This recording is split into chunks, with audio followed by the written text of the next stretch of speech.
ચાલો છોકરાઓ, આપણે એક નવા ચેપ્ટરની સ્ટાર્ટ કરી છે ફિઝિકલ કેમેસ્ટ્રી, વિદ્યુત રસાયણ વિશે, જેમાં આપણે થોડીક બેઝિક ઇન્ફોર્મેશન મેળવી હતી.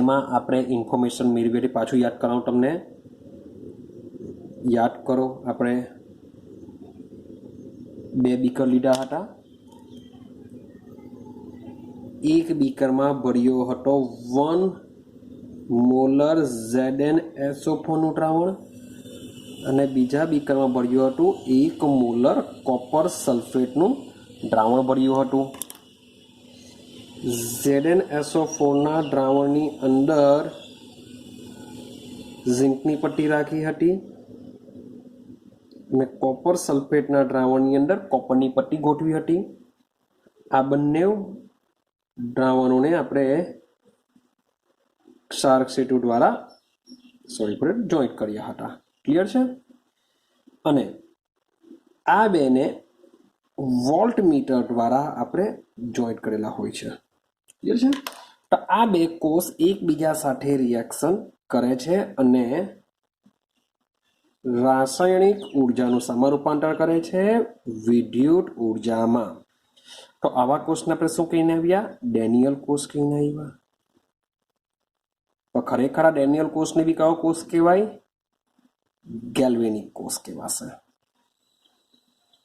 શું કહેવાશે એને? ગેલ્વેનિક કોષ કહેવાશે. એટલે કે ગેલ્વેનિક કોષ એટલે કે એવો કોષ, આ ગેલ્વેનિક કોષને તમે બીજું કહી શકો વિદ્યુત રાસાયણિક કોષ પણ કહી શકો. કેમ? કારણ કે વિદ્યુત રાસાયણિક કોષની વ્યાખ્યા છે કે જે કોષ રાસાયણિક ઉર્જાનું રૂપાંતર વિદ્યુત ઉર્જામાં કરે છે તેવા કોષને શું કહેશું? વિદ્યુત રાસાયણિક કોષ કહેશું. તો વિદ્યુત રાસાયણિક કોષમાં ગેલ્વેનિક કોષ આવશે, મીન્સ કે ગેલ્વેનિક કોષ બી કહેવાશે અને ગેલ્વેનિક કોષની અંદર ડેનિયલ કોષ આવશે. કેમ? તો ડેનિયલ કોષ એટલે કે જ્યારે ઝિંક અને કોપર ધાતુનો ઉપયોગ કરીને જો ગેલ્વેનિક કોષ બનાવવામાં આવ્યો હોય તો તેને કહેવાશે ડેનિયલ કોષ. ને આ સિવાયનું કોઈ પણ કોમ્બિનેશન હોય, કોઈ પણ બે જુદી જુદી ધાતુનું કોમ્બિનેશન હોય આના સિવાયની, તો એને આપણે કહીશું ગેલ્વેનિક કોષ. રેડી? તો આ જે વિદ્યુત ઉર્જા છે, વિદ્યુત ઉર્જાને આપણે કહેશું પોટેન્શિયલ. શું કહેશું? પોટેન્શિયલ. તો આ જે પોટેન્શિયલ છે એ પોટેન્શિયલ, ચલો શરૂઆત જરાક જોજો. આ જે પોટેન્શિયલ જે મને મળે છે એ પોટેન્શિયલ બે વિદ્યુત ધ્રુવો વચ્ચેના પોટેન્શિયલનો તફાવત હોય છે. જે વિદ્યુત ઉર્જા જે મને મળે છે એને આપણે પોટેન્શિયલ કહેવાના. આ પોટેન્શિયલ મને કેવી રીતના મળશે? તો આ જે બે વિદ્યુત ધ્રુવો છે ઝિંક અને કોપર, તો બંને વિદ્યુત ધ્રુવોના પોટેન્શિયલનો તફાવત, કે આ બંને વચ્ચે જે તફાવત છે પોટેન્શિયલનો, તેને આપણે કહેશું વિદ્યુત ધ્રુવ પોટેન્શિયલ કહેશું, જેને આપણે ઈ સેલ વડે દર્શાવીશું. ક્લિયર છે? એટલે કે કોષનો પોટેન્શિયલ વિદ્યુત ધ્રુવ પોટેન્શિયલ કહેશું. હવે બરાબર સમજજો. બે વિદ્યુત ધ્રુવો મીન્સ કે આ જે બે વિદ્યુત ધ્રુવો છે તેમાંથી એક વર્તે એનોડ તરીકે વર્તશે અને બીજો વર્તે છે કેથોડ તરીકે. તો એવું બી કહી શકાય કે આ જે વિદ્યુત ધ્રુવ વચ્ચેનો જે પોટેન્શિયલ છે એ યાદ રાખજો બરાબર, કેથોડ અને એનોડ. શબ્દ બોલું છું, કેથોડ અને એનોડ વિદ્યુત ધ્રુવ વચ્ચેના પોટેન્શિયલનો તફાવત છે. તો યાદ રાખવાનું છે, કેથોડ અને એનોડ વિદ્યુત ધ્રુવ વચ્ચેના પોટેન્શિયલનો તફાવત છે, જેને શું કહેશું આપણે? વિદ્યુત ધ્રુવ પોટેન્શિયલ કહેશું. શું કહેશું એને? વિદ્યુત ધ્રુવ પોટેન્શિયલ. તો આ જે વિદ્યુત ધ્રુવ પોટેન્શિયલ છે એનું બીજું બી નામ આપવામાં આવ્યું છે ઈએમએફ. શું આપવામાં આવ્યું છે? EMF. EFM નું ફૂલ ફોર્મ થશે ઇલેક્ટ્રો મોટિવ ફોર્સ કહેશે ને શું કહેવાશે? વિદ્યુત પોટેન્શિયલ ને બીજું છે ઇલેક્ટ્રોમોટિવ ફોર્સ પણ કહેવાશે. ક્લિયર છે? ચાલો હવે બરાબર સમજો. આટલી વસ્તુ ક્લિયર થયું. હવે કેથોડ અને એનોડ વચ્ચેના વિદ્યુત ધ્રુવનો પોટેન્શિયલ છે. હવે પ્રણાલિકા મુજબ મીન્સ કે પહેલેથી જ એવી માન્યતા છે, એ માન્યતા મુજબ જો વાત કરીએ તો તમે જ્યારે પણ ગેલ્વેનિક કોષને દર્શાવશો, યાદ રાખજો આ જ્યારે પણ તમે ગેલ્વેનિક કોષને દર્શાવશો ત્યારે એનોડ હંમેશા ડાબી બાજુ અને કેથોડ હંમેશા જમણી બાજુ જ દર્શાવવામાં આવે છે. તમે ચેક કરો, અહીં જે ડેનિયલ કોષ છે એ ડેનિયલ કોષમાં મેં ઝિંકને ક્યાં મૂકેલો છે? ડાબી બાજુ મૂકેલો છે. કેમ? કારણ કે ત્યાં ઓક્સિડેશન થવાનું. એનોડ પર શું થાય છે? ઓક્સિડેશન થાય છે. કેથોડ પર શું થશે? રિડક્શન. મીન્સ કે જે બાજુ રિડક્શન થવાનું છે એને હંમેશા તમારે જમણી બાજુ દર્શાવવું પડશે, એટલે કે જે કેથોડ તરીકે વર્તે, અને જે બાજુ ઓક્સિડેશન થવાનું છે, જે એનોડ તરીકે વર્તવાનો છે, એને ડાબી બાજુ દર્શાવવામાં આવે છે. ક્લિયર છે? તો મીન્સ કે ડેનિયલ કોષમાં પણ સેમ આ જ રીતના આપણે દર્શાવીએ છીએ. તો સમજો હવે જે કોષનો પોટેન્શિયલ છે ઈ સેલ, તો એનું સૂત્ર શું બનશે? તો E cell is equal two શું થશે? આપણે શું કરીએ છીએ? કેથોડ અને એનોડ વચ્ચેનો તફાવત, એટલે કે કેથોડમાંથી એનોડ બાદ કરીશું. મગજમાં ફિટ કરજો આ વસ્તુ. શું કરીશું આપણે? કેથોડમાંથી એનોડ. કેથોડ કઈ બાજુ છે? Right side. એનોડ કઈ બાજુ છે? Left side. તો આપણે શું કરીશું? રાઈટ સાઈડમાંથી લેફ્ટ સાઈડ બાદ કરીશું, એટલે કે રાઈટ સાઈડ એટલે કે જમણી બાજુમાંથી આપણે શું કરીશું? ડાબી બાજુ બાદ કરીશું. અથવા તો આવી રીતના નહીં યાદ રાખવું હોય તો શોર્ટ એન્ડ સિમ્પલ યાદ રાખો કે E cell is equal to E cathode minus E anode. E cathode minus E anode. તો આ સૂત્ર તમને બહુ કામ લાગશે. મીન્સ કે મોટા દાખલા ગણો કે MCQ માં બી આવી શકે. તો આ તમારે શું કરવાનું છે? યાદ રાખવાનું છે કે તમારે વિદ્યુત ધ્રુવનો પોટેન્શિયલ, શબ્દ બોલું છું, વિદ્યુત ધ્રુવનો પોટેન્શિયલ જાણવું હોય તો તમારે ઈ કેથોડ માંથી શું બાદ કરવું પડશે? ઈ એનોડ બાદ કરવું પડશે. સમજો, માન લો કે હું ઉપરના ડેનિયલ કોષની જ વાત કરું. ડેનિયલ કોષનું એક કુલ રિએક્શન લો, કુલ રિએક્શન તો Zn વત્તા Cu+2 it gives Zn+2 plus Cu. માન લો કે આ રિએક્શન થાય છે. હવે તમને કહે કે આ રિએક્શનનો વિદ્યુત ધ્રુવ પોટેન્શિયલ શોધો. શું શોધવાનો છે આપણે? વિદ્યુત ધ્રુવ પોટેન્શિયલ શોધો. તો સૌથી પહેલા આ બરાબર સમજી લેજો. સૌથી પહેલા રિએક્શન ચેક કરો. રિએક્શનમાં તમે જોશો કે Zn માંથી શું બને છે? Zn+2. તો વિચારો, Zn માંથી Zn+2 ક્યારે બની શકે?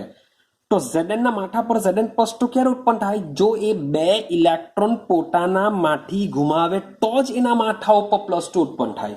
એટલે જ્યારે પણ ધાતુમાંથી ધાતુ આયન બને ત્યારે એનું શું થયેલું કહેવાશે? આ કહેવાશે એનું ઓક્સિડેશન થયેલું કહેવાશે, કારણ કે ઇલેક્ટ્રોન ગુમાવે છે એટલે કે ઓક્સિડેશન થયેલું કહેવાય. હવે Cu+2 માંથી શું બને છે? Cu. એનો મતલબ શું થાય? કે Cu+2 electron it gives Cu. જો ભાઈ બે ઇલેક્ટ્રોન મેળવે છે એટલે શું થયેલું કહેવાશે? રિડક્શન થયેલું કહેવાશે. આનો મતલબ એમ થાય. તો આનો મતલબ એમ થાય કે મારે ઝિંક અર્ધકોષને ક્યાં દર્શાવવું પડશે? જોજો, ડાબી બાજુ દર્શાવવું પડશે. કોપર અર્ધકોષને ક્યાં બતાવવું પડશે? જમણી બાજુ દર્શાવવું પડશે. આટલું આઈડિયા આવી ગઈ? હા, માન લો કે મારે ઈ સેલ વાળું છે તો ઈ સેલનું શું થશે? તો મેં તમને શું કીધું? ઈ સેલમાં કેથોડ માંથી શું બાદ કરીશું? એનોડ. લખી દઉં છું કે ઈ કેથોડ માંથી બાદ કરીશું એનોડ. શું બાદ કરીશું? કેથોડ માંથી એનોડ બાદ કરીશું. આટલું પહેલા દિમાગમાં ફિટ કરી દેવું. હવે બીજો પોઈન્ટ. હવે આના માટે જો મારે આ લાગુ પાડવું હોય તો શું કહેવાશે? તો E cell is equal two ભાઈ કેથોડ રિડક્શન ક્યાં થાય છે કેથોડ પર શું થાય રિડક્શન કોનું થાય છે Cu+2 નું તો જો Cu+2 નું કન્વર્ઝન શામાં થવાનું Cu માટે એને દર્શાવવા માટે યાદ રાખજો Cu+2 ઊભી લીટી મૂકો Cu મૂકો Cu+2 ઊભી લીટી Cu આ મુજબ તમારે હવે આનો મતલબ શું થાય જો આ રિડક્શન ફોર્મ કહેવાય આ શું કહેવાય રિડક્શન ફોર્મ કેવી રીતના Cu+2 નું કન્વર્ઝન શામાં થાય છે Cu માં Cu+2 નું કન્વર્ઝન Cu માં કારણ કે રિડક્શન થાય ત્યારે ધાતુ હંમેશા છૂટી પડે તો Cu+2 માંથી Cu છૂટી પડે છે આનો મતલબ એવો કહેવાય રેડી હવે આ તો યાર આવડી બી જશે કે Cu+2 માટે Cu હવે જો એનોડમાં શું કરવાનું છે તે હવે એનોડનો મતલબ એવો થાય કે Zn માંથી Zn+2 બને છે શું બને છે અહીં દર્શાવ Zn માંથી Zn+2 બને છે અને ઓક્સિડેશન કહેવાય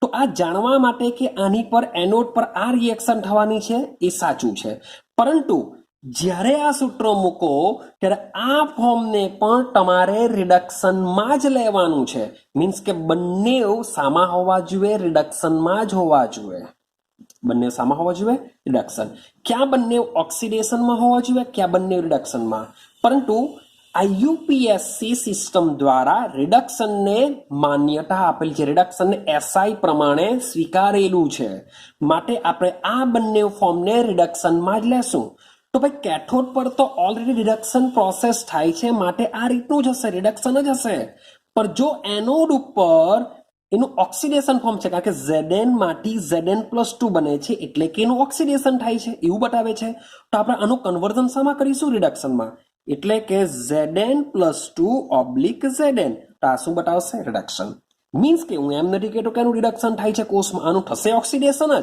પણ આનું રૂપ કયું લેશું આપણે રિડક્શન રૂપ લેશું તો જ આ સૂત્ર સાચું કહેવાશે આ યાદ રાખવાનું છે તો એનો મતલબ એમ થાય કે તમને શું ખબર પડતી હોવી જોઈએ તમને રિએક્શન આપેલી હોય એના પરથી કોનું ઓક્સિડેશન થાય છે કોનું રિડક્શન થાય છે એ તમારા દિમાગમાં હોવું જ જોઈએ તમને આવડવું જ જોઈએ તો જ તમે આ સૂત્ર કમ્પ્લીટલી લખી શકશો ચાલો એક બીજું એક્ઝામ્પલ એને સમજવાનો પ્રયત્ન કરીએ માન લો કે મારી પાસે છે Cu+2Ag+, Cu+2Ag+.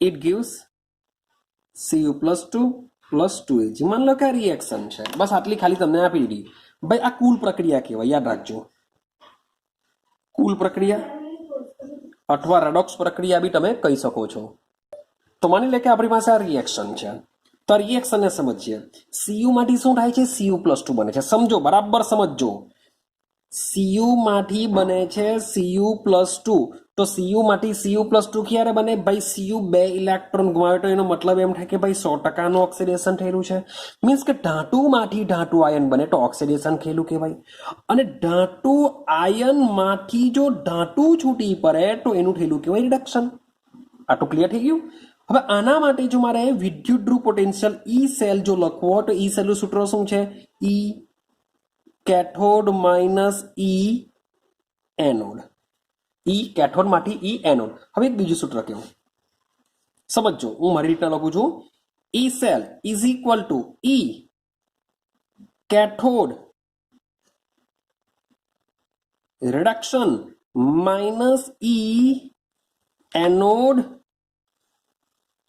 રિડક્શન આનો મતલબ શું થાય કે કેથોડ માંથી એનોડ જ બાદ કરીશું પણ બંનેનું જે સ્વરૂપ છે કયું લેશું આપણે રિડક્શન લેશું કેથોડ પણ રિડક્શન થવાનું એટલે કે Ag+ માંથી Ag લખવું પડે મારે અહીંયા Ag+/Ag માઇનસ એનોડ પર કોણ છે Cu વાળું પણ એનું રિડક્શન સ્વરૂપ શું કહેવાય Cu+2/Cu લેવું પડશે ક્લિયર થાય છે તો આ રીતના તમને દર્શાવતા આવડવું જોઈએ કઈ ખબર પડે છે હા કે ના તો સમજો બરાબર સૌથી પહેલા જે કુલ પ્રક્રિયા આપેલી છે તેમાં કોનું ઓક્સિડેશન થાય છે કોનું રિડક્શન થાય છે એ ખબર પડી જવી જોઈએ જેનું રિડક્શન થાય છે 100% પહેલા લખવાનું જેનું ઓક્સિડેશન થાય છે એને એમાંથી બાદ કરવાનું પણ એ બી કયું ફોર્મ લેવું પડશે એનું રિડક્શન ફોર્મમાં કન્વર્ઝન કરવાનું મીન્સ કે બંને જ રિડક્શનમાં હોવા જોઈએ કેથોડમાંથી આપણે એનોડ બાદ કરીશું તો આ છે તમારું પહેલું સ્ટેપ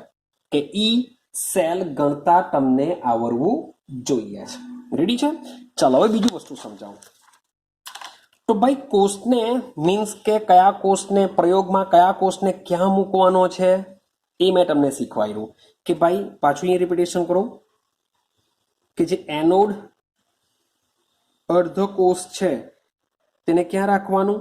ડાબી બાજુ રાખવાનું. જે કેથોડ અર્ધકોષ છે એને ક્યાં રાખો? જમણી બાજુ રાખો. ડાબી બાજુ અને જમણી બાજુ. પણ આ તો પ્રયોગની દ્રષ્ટિએ છે. માની લો કે મારે કોષને, કારણ કે કઈ તમને કઈ એક્ઝામમાં જો પૂછાય તો કોષને કેવી રીતે દર્શાવવામાં આવે તો તમારે કઈ આકૃતિ દોરીને નથી સમજાવવાનું. પણ જો પૂછાશે તો કોષનું સાંકેતિક નિરૂપણ પૂછાય. તો સાંકેતિક નિરૂપણ પ્રમાણે કેવી રીતના દર્શાવી શકાય હવે સમજજો. બરાબર સમજજો. શોર્ટ એન્ડ સિમ્પલ સમજાવું છું, સમજી લેજો. તો કોષનું સાંકેતિક નિરૂપણ માટે હું માની લો કે એક અડધો કોષ દોરું. હું ડેનિયલને જ લઈ લઉં. મારી પાસે આમાં ZnSO4 નું 1 મોલર સોલ્યુશન છે ને આની અંદર મેં શું કરેલું છે? ઝિંકની પટ્ટી એડ કરેલી છે જેને આપણે વિદ્યુત ધ્રુવ કહીએ છીએ. તો આ બેને દર્શાવવા માટે કેવી રીતે દર્શાવવામાં આવે છે? Zn સ્લેશ એટલે કે ઊભી લીટી Zn પ્લસ 2 કેને દર્શાવવામાં આવશે? Zn ઊભી લીટી Zn પ્લસ 2 અને આની જે સાંદ્રતા હોય છે જે લખવામાં આવે છે aqueous 1 મોલર. આટલું ક્લિયર થઈ ગયું? હા કે ના? માની લઉં કે બીજી બાજુ કોપર અર્ધકોષ આવશે, એને બી દર્શાવીએ આપણે. સેમ CuSO4 છે 1 મોલર જલીય દ્રાવણ છે, આમાં કોપરનો અર્ધકોષ છે. તો આને હું કેવી રીતના દર્શાવવા સમજો. તો આને દર્શાવવા માટે શું કરીશું? અહીં રિડક્શન થવાનું. માટે રિડક્શન જો થાય તો Cu+2 aqueous 1 molar slash Cu. કારણ કે Cu+2 માંથી Cu બનશે, આ બાજુ Zn માંથી Zn+2 બનશે. આટલું ક્લિયર થયું? હવે આ બે અર્ધકોષોને હું જોઈન્ટ કરવાનો છું તો જ આખો કોષ બનશે, સંપૂર્ણ કોષ બનશે. તો આ બે કોષોને જોઈન્ટ કરવામાં આવે તો જોઈન્ટ કરવા માટે શાનો ઉપયોગ થાય? ક્ષાર ક્ષેત્રનો ઉપયોગ થાય. તો જો તમારા બે અર્ધકોષોને જોડવા માટે ક્ષાર ક્ષેત્રનો ઉપયોગ થાય તો આ બે અર્ધકોષોને એકબીજા સાથે તમે જોડો ત્યારે ડબલ લાઈન મૂકવામાં આવે છે. જેમ કે Zn, તમે અહીંયા સોલિડ બી લખી શકો, કોઈ ફરક નહીં પડશે કારણ કે સોલિડ અવસ્થામાં હોય છે. Zn+2 aqueous 1 મોલર ડબલ લીટી Cu+2 aqueous 1 મોલર Cu. તો આને કહેવામાં આવે છે કોષનું સાંકેતિક નિરૂપણ. તમે ચેક કરો ભાઈ, ક્ષાર ક્ષેત્રની ડાબી બાજુ હોય છે એનોડ એટલે કે ત્યાં ઓક્સિડેશન થવાનું. ક્ષાર ક્ષેત્રની જમણી બાજુ હોય છે કેથોડ કે જ્યાં રિડક્શન થવાનું. તો આ ડેનિયલ કોષને આ મુજબ સાંકેતિક નિરૂપણ તરીકે દર્શાવી શકાય. તો આ રીતે તમને કોઈનું પણ સાંકેતિક નિરૂપણ પૂછી શકે. પાછો સમજાવું કે જો ક્ષાર ક્ષેત્રનો ઉપયોગ થયો હોય તો આ રીતે બે લાઈન દોરવામાં આવે છે. પણ કહી રાખો કે જરૂરી નથી કે દરેક કોષની અંદર ક્ષાર ક્ષેત્રનો ઉપયોગ થાય જ. જો ક્ષાર ક્ષેત્રનો ઉપયોગ થાય તો આ પ્રકારે બે ઊભી લાઈન મૂકવામાં આવે છે. જો ક્ષાર ક્ષેત્રનો ઉપયોગ ન થાય તો શું કરીશું? એક જ લાઈન મૂકીશું, માત્ર એક લાઈન. બાકીના રૂલ્સ એન્ડ રેગ્યુલેશન સેમ કે ભાઈ ક્ષાર ક્ષેત્રની ડાબી બાજુ એનોડે દર્શાવો, જમણી બાજુ કેથોડે દર્શાવો. દર્શાવવાનું કેવી રીતના છે? ધાતુ અને તેના આયનની વચ્ચે ઊભી લીટી મૂકો. આયન અને તેના ધાતુની વચ્ચે ઊભી લીટી મૂકો. ક્લિયર? ચલો માન લો કે જે કોષનું આપણે એક્ઝામ્પલ લીધેલું તે કોષને પાછું આપણે સમજીએ. માન લો કે મારી પાસે Cu 2Ag+, it gives Cu+2 plus Ag 2. ચાલ આ કોષની કુલ પ્રક્રિયા છે ને તમને કીધું કે આને સાંકેતિક નિરૂપણ પ્રમાણે દર્શાવો તો કેવી રીતે દર્શાવી શકાય? તો જો Cu માંથી શું બને છે? Cu+2 મીન્સ કે એનું ઓક્સિડેશન થાય છે. હા કે ના? Ag+ માંથી Ag. હવે આમાં એવું કંઈ લખેલું નથી, તમને ખાલી કહેશે, આ રિએક્શન આપીને કહેશે કે આ કોષને સાંકેતિક નિરૂપણ તરીકે દર્શાવો કે લખીને આપી દેશે તો શું કરશું? તો સમજો, સૌથી પહેલા Cu માંથી બને છે Cu+2, Cu માંથી Cu+2 બને છે એટલે કે એનું ઓક્સિડેશન થાય છે, માટે લખો Cu સોલિડ સ્લેશ Cu+2. આપણે ભાઈ એવું સમજીને ચાલીએ કે આની સાંદ્રતા કેટલી હશે? 1 મોલ. બાકી જો આપેલી હશે તો અહીં નીચે લખી દીધેલી હશે, પણ આપણે 1 મોલ લઈને ચાલીએ. હવે વચમાં આ મીન્સ કે એનોડ દર્શાવી દીધું, એક અર્ધો કોષ પૂરો થઈ ગયો. હવે ક્ષારક સેતુ હશે કે નહીં હશે? જો ક્ષારક સેતુ હોય તો ડબલ લાઈન મૂકવામાં આવે છે, જો ક્ષારક સેતુ ન હોય તો સિંગલ લાઈન મૂકવામાં આવે છે. પણ રિએક્શન દ્વારા આપણે કંઈ કીધું નથી કે ક્ષારક સેતુ છે કે નથી, તો આવું કંઈ કહેવામાં ન આવે ને તમે અહીંયા ડબલ લીટી મૂકો તો બી ચાલશે, સિંગલ લીટી મૂકો તો પણ ચાલશે, તમને કોઈ ખોટું નહીં આપશે. આ બાજુ જાઓ, Ag+ માંથી Ag બને છે, એનો મતલબ શું થાય કે Ag+ aqueous 1 molar slash Ag solid. તો આ રીતના કોષનું શું કરવામાં આવે છે? સાંકેતિક નિરૂપણ કરવામાં આવે છે. એવી રીતના તમને કોઈ પણ કોષો આપેલા હોય તો એ કોષોને આ રીતના દર્શાવવામાં આવે છે. ક્લિયર? આ જે કોષ છે એ શું કરે છે? એનોડ અર્ધકોષ બતાવે છે. આ જે કોષ છે એ શું બતાવે છે? કેથોડ અર્ધકોષ. પ્રણાલિકા પ્રમાણે કેથોડને ક્યાં દર્શાવવામાં આવે છે? જમણી બાજુ દર્શાવવામાં આવે છે. પ્રણાલિકા મુજબ એનોડને ડાબી બાજુ દર્શાવવામાં આવે છે. રેડી છે? હવે આપણે પાછી વાત ડેનિયલ કોષ પર આવી જઈએ. માની લો કે ડેનિયલ કોષ કામ કરે છે તો એના વિદ્યુત ધ્રુવ પોટેન્શિયલને શોધવા માટેનું સૂત્ર શું છે? ઈ સેલ, ઈ કેથોડ, અહીંયા લખું છું રિડક્શન, માઇનસ ઈ એનોડ, અહીંયા લખું છું રિડક્શન. મીન્સ કે બંનેના ફોર્મ સામા હોવા જોઈએ, રિડક્શનમાં જોવા જોઈએ.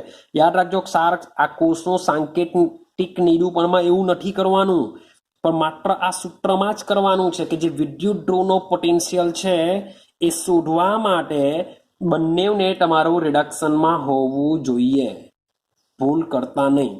તો માની લો કે ડેનિયલ કોષ માટેની વાત ચાલે છે. ડેનિયલ કોષમાં કેથોડ તરીકે Cu+2/Cu હોય છે, એનોડ તરીકે Zn+2/Zn.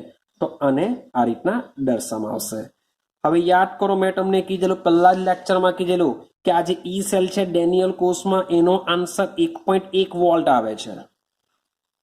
આનો આન્સર કેટલો આવે છે? ડેનિયલ કોષમાં મીન્સ કે ડેનિયલ કોષ જ્યારે કાર્ય કરતો હોય ત્યારે કેટલો પોટેન્શિયલ આપે? તો 1.1 વોલ્ટ આપે. એ કેવી રીતના ખબર પડી? તો ભાઈ Cu+2/Cu નું મૂલ્ય હોય છે 0.34 વોલ્ટ. મીન્સ કે Cu+2/Cu એટલે કે કોપર અર્ધો કોષનો પોટેન્શિયલ કેટલો છે? 0.34 વોલ્ટ હોય છે. માઇનસ Zn+2/Zn નો રિડક્શન પોટેન્શિયલનું મૂલ્ય હોય છે -0.76. રિડક્શન પોટેન્શિયલનું મૂલ્ય કેટલું હોય છે? -0.76. માઇનસ માઇનસ પ્લસ, તો તમે જોશો તો આન્સર કેટલો આવી જશે? 1.1 વોલ્ટ આવી જતો હોય છે. આ રિડક્શન છે. હવે એક બીજી વસ્તુ સમજી લેજો, એક બીજો MCQ કહેવો. ભાઈ તમે જે આ જે ગણો છો Cu+2/Cu નું મૂલ્ય મેં તમને શું એટલે કે આના અર્ધ કોષનો પોટેન્શિયલ કેટલો કીધો? 0.34 વોલ્ટ કીધો. અને સાથે સાથે Zn અર્ધ કોષનો મેં તમને કેટલો કીધો? -0.74. આ બંનેના મૂલ્યો રિડક્શનમાં છે. હવે આ જ વસ્તુને હું જો ઓક્સિડેશનમાં જો કન્વર્ઝન કરું, આ જ વસ્તુને ઓક્સિડેશન, આ રિડક્શનમાં છે, હવે મેં ઓક્સિડેશનમાં કન્વર્ઝન કર્યું તો ભાઈ આ જે વેલ્યુ છે એ પ્લસની માઇનસ થઈ જાય. યાદ રાખજો, આ રિડક્શનમાં છે, એનું કન્વર્ઝન મેં શામાં કર્યું? ઓક્સિડેશનમાં. તો ઓક્સિડેશનમાં હોય તો એ જેટલી પણ વેલ્યુ હશે માઇનસ થઈ જશે. સેમ ચેક કરો, આ શામાં છે? રિડક્શનમાં છે. Zn+2 માંથી Zn એટલે કે રિડક્શન મૂલ્ય કેવા છે? હવે આ જ મૂલ્યને જો હું ઓક્સિડેશનમાં જો કન્વર્ઝન જો કરું તો આની વેલ્યુ થઈ જશે +0.74 વોલ્ટ થઈ જશે.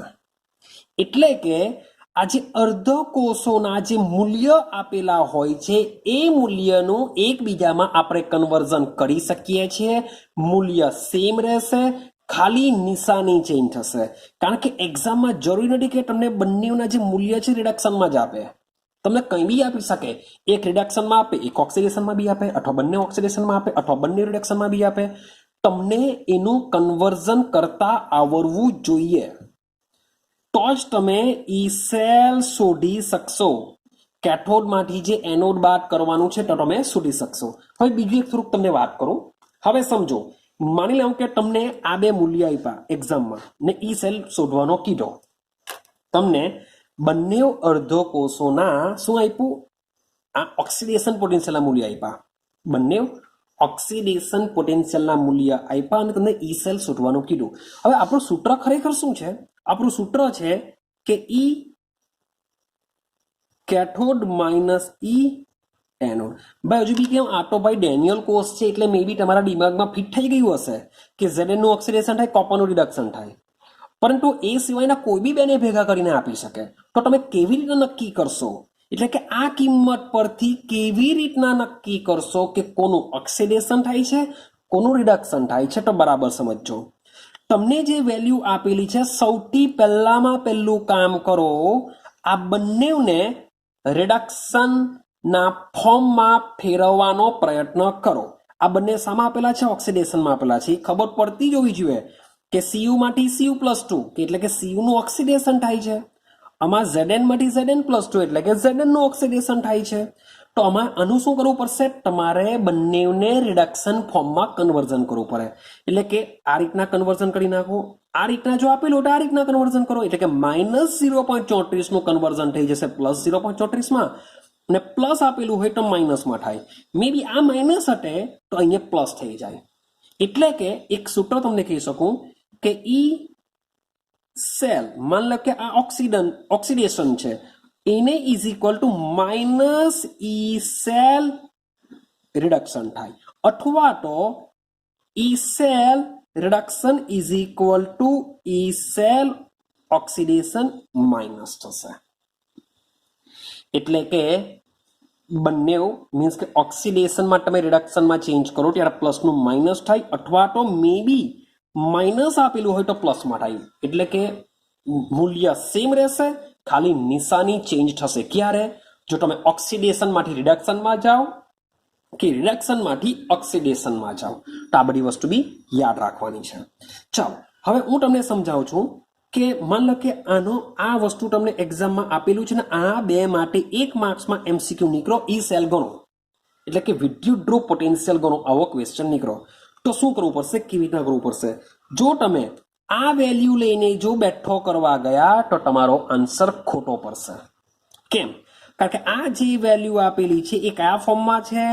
ઓક્સિડેશનમાં છે. જો ચેક કરો, Cu માંથી Cu+2 નો મતલબ શું થાય? Cu માંથી Cu+2 ક્યારે બને? જો Cu 2 ઇલેક્ટ્રોન ગુમાવે તો જ બને. જો 2 ઇલેક્ટ્રોન ગુમાવે તો એનો મતલબ શું થાય? કે Cu નું ઓક્સિડેશન થયું હશે. ક્લિયર થયું? આઈડિયા આવે છે? તો યાદ રાખજો, ઈ સેલ જ્યારે પણ તમારે ગણવાનો હોય ત્યારે પહેલા પેલી જે બે વિદ્યુત ધ્રુવો આપેલા છે તેનું કન્વર્ઝન શામાં કરવું પડશે? રિડક્શન ફોર્મમાં કરવાનું. ચલો રિડક્શન ફોર્મમાં કન્વર્ઝન થઈ ગયું, તમને આવડી ગયું. હવે બીજો પોઈન્ટ એટલે કે આ બે વેલ્યુ હવે નક્કી કરવી પડશે, કારણ કે આ બી રિડક્શનમાં, આ બી રિડક્શનમાં. હવે ચેક કરો, આ બે માંથી કોની વેલ્યુ વધારે? તો ભાઈ આની વેલ્યુ વધારે.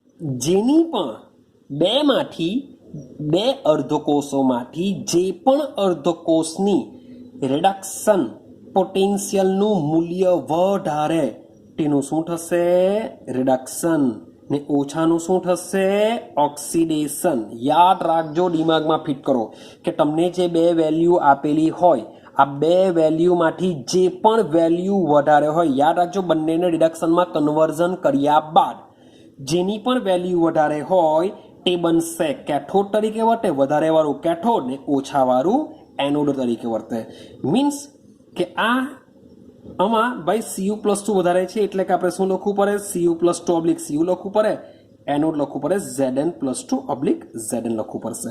મારે તમે વેલ્યુ મૂકી દે 0.74 - -0.76, આન્સર આવશે 1.1 વોટ. ક્લિયર છે?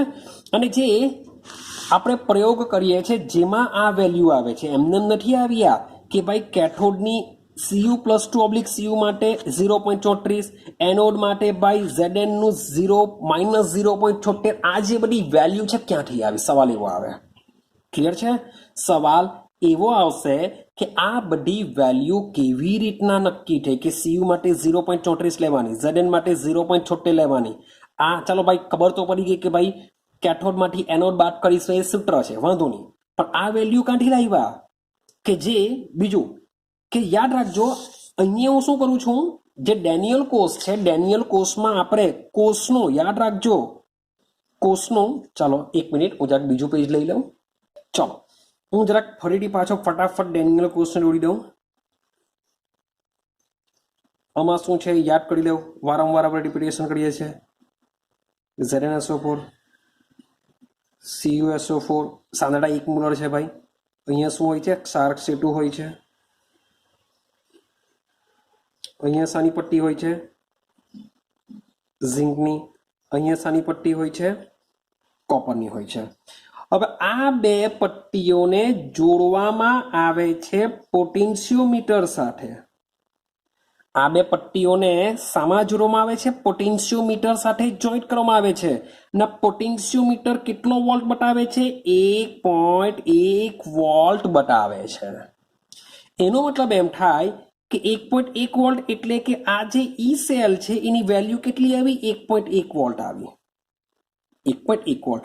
ના ઈ સેલનો મતલબ શું થાય કે આ ઈ સેલનો મતલબ થાય કે E cell is equal to E cathode minus E anode.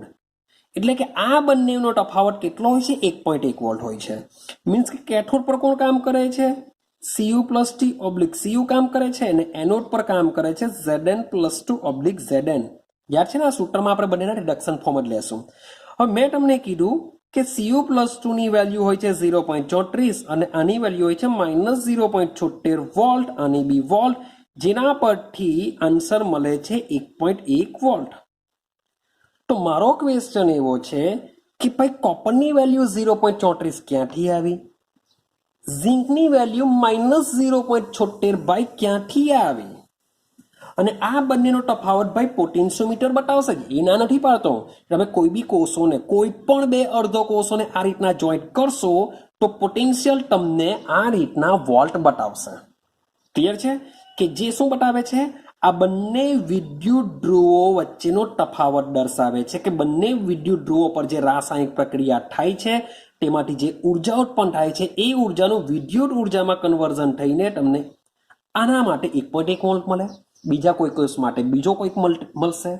Means કે સવાલ એવો આવે કે ભાઈ આ બે વેલ્યુ કાંથી ખબર પડી કે ભાઈ આપણે 1.1 વોલ્ટ સમજીને આવ્યા. મે બી Cu માટે 0.76 કેમ નહીં આવી, આના માટે 0.36 કેમ નહીં આવી. 1.1 વોલ્ટ જો લાવો હોય કે આશરે ગપ્પા નથી માર્યા તો ભાઈ કોઈ બીજો બી આના જગ્યા આંકડો મૂકી શકીએ, આપણે 0.50 મૂકી દઈએ અને ઘટાડી દઈએ તો બી 1.1 વોલ્ટ સેટ કરી શકાય. તો આ સેટિંગ નથી કર્યું.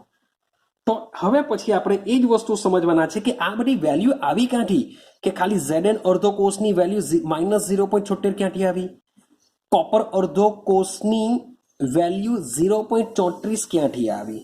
રેડી, એ આપણે સમજવાના છે. તો કોઈ પણ બે અર્ધો કોષોને જ્યારે પોટેન્શિયોમીટર સાથે જોઈન્ટ કરવામાં આવે છે ત્યારે તમને કોષનો સાચો પોટેન્શિયલ મળે છે.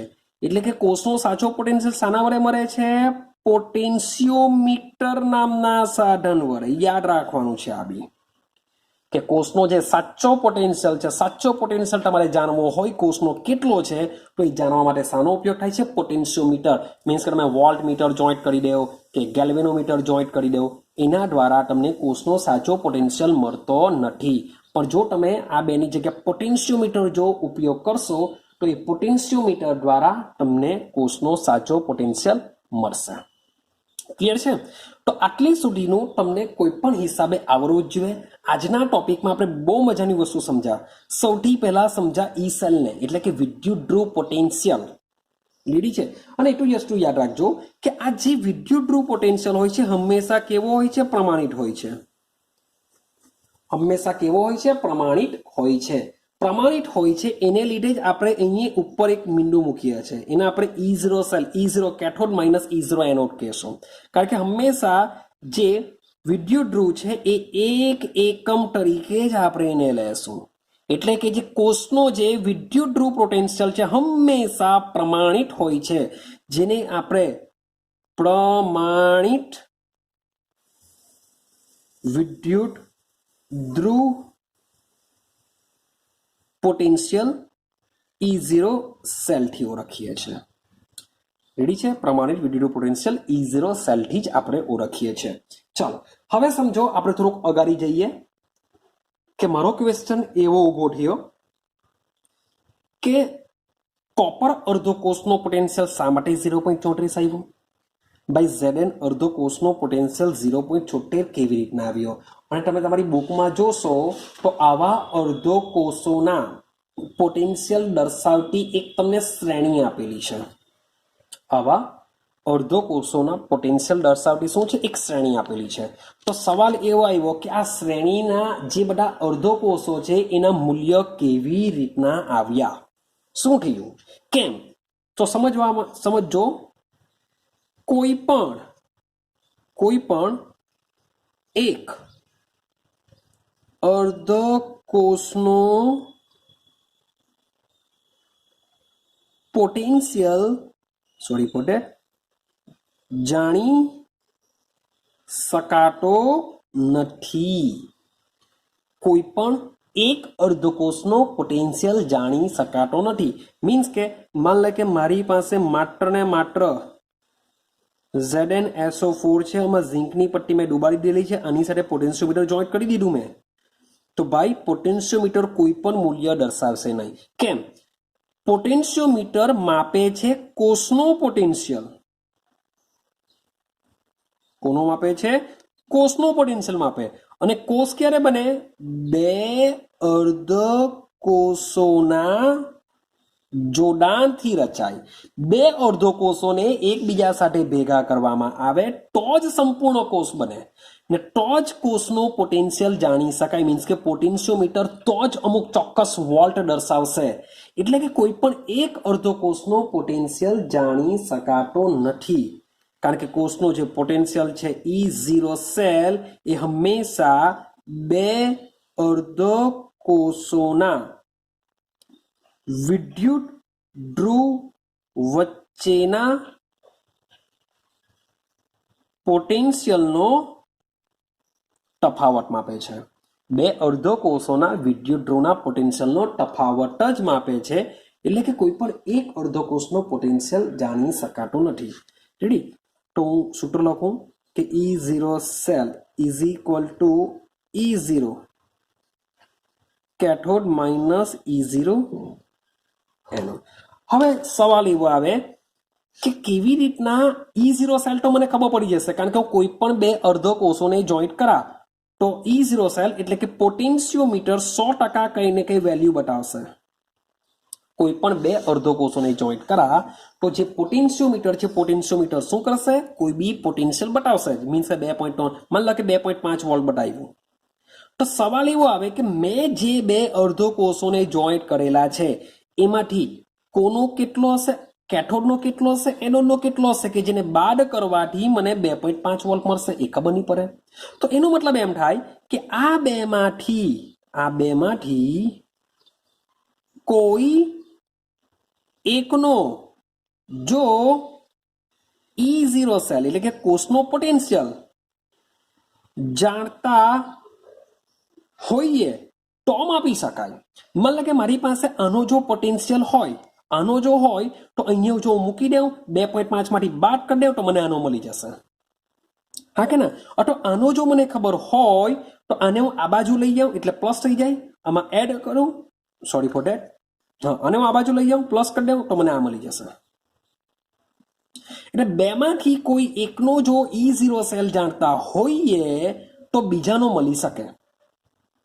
તો પાછો ક્વેશ્ચન એવો આવે કે કોઈ એકનો કેવી રીતના જાણી શકાય? મીન્સ કે જ્યારે શરૂઆત થઈ હશે કોષનું પોટેન્શિયલ નક્કી કરવા માટેની, તો સૌથી પહેલામાં પહેલો મીન્સ કે આ રીતના તમને કોઈ પણ જુદા જુદા અર્ધકોષોને જોઈન્ટ કરતા કરતા તમને પોટેન્શિયલ તો મળતા જ હશે, પણ એમાંથી આ જે પોટેન્શિયલ છે આ બેમાંથી કોનો કેટલો હશે એ મેઇન તો જાણવું છે. તો એ જાણવા માટે ભાઈ વૈજ્ઞાનિકોએ નક્કી કર્યું કે આપણે એક સંદર્ભ, આપણે શું કરવું પડશે? એક સંદર્ભ અર્ધકોષની રચના કરવી પડશે. હવે સંદર્ભનો મતલબ શું થાય કે જે અર્ધકોષ છે આ અર્ધકોષનો ઉપયોગ કરીને અન્ય અર્ધકોષોના પોટેન્શિયલ જાણી શકાય. સંદર્ભ અર્ધકોષ કોને કહેવાશે? એટલે કે એક એવો અર્ધકોષ કે જેનો ઉપયોગ કરીને આપણે બીજા અર્ધકોષનો પોટેન્શિયલ જાણી શકાય. એટલે કે માની લો કે મારી પાસે કોઈ એક સંદર્ભ અર્ધકોષ છે, તમને કહી રાખું કે આ સંદર્ભ અર્ધકોષ તરીકે આપણે ઉપયોગ કરવાના છે હાઇડ્રોજન અર્ધકોષનો. મીન્સ કે હાઇડ્રોજન અર્ધકોષનો પોટેન્શિયલ ભાઈ માની લેવામાં આવ્યો છે. શબ્દ બોલું છું, માની લેવામાં આવ્યો છે. જો શોધાયો નથી. શબ્દ બોલું છું, માની લેવામાં આવ્યો છે અથવા લઈ લેવામાં આવ્યો છે સંદર્ભ તરીકે. તો હાઇડ્રોજન અર્ધકોષનો પોટેન્શિયલ માની લેવામાં આવ્યો છે અથવા લઈ લેવામાં આવ્યો છે. કેટલો? 0 વોલ્ટ. હાઇડ્રોજન અર્ધકોષનો પોટેન્શિયલ માની લેવામાં આવ્યો છે અથવા લઈ લેવામાં આવ્યો છે કેટલો વોલ્ટ? 0 વોલ્ટ. માની લો કે હું હવે હાઇડ્રોજન અર્ધકોષ જો આની સાથે જોઈન્ટ કરી દઉં અને આ જો 2.5 વોલ્ટ બતાવતું હોય એનો મતલબ શું થાય? એનોડનું કેટલું હશે? 2.5 હશે. કારણ કે હાઇડ્રોજન અર્ધકોષનો તો કેટલો છે? 0 વોલ્ટ છે. એટલે કે હાઇડ્રોજન અર્ધકોષને તમે કોઈ પણ અર્ધકોષ, ચાલો માની લો કે એક એક્ઝામ્પલ લઉં. મારી પાસે એકચ્યુઅલી હાઇડ્રોજન અર્ધકોષ સમજવાના છે પણ સમજી લઉં કે આ હાઇડ્રોજન અર્ધકોષ છે એવું સમજો. હજુ તમને હમણાં જ સમજાવું પણ એક્ઝામ્પલ આપો. હાઇડ્રોજન અર્ધકોષ છે. માની લો કે મારી પાસે આ છે એજી અર્ધકોષ.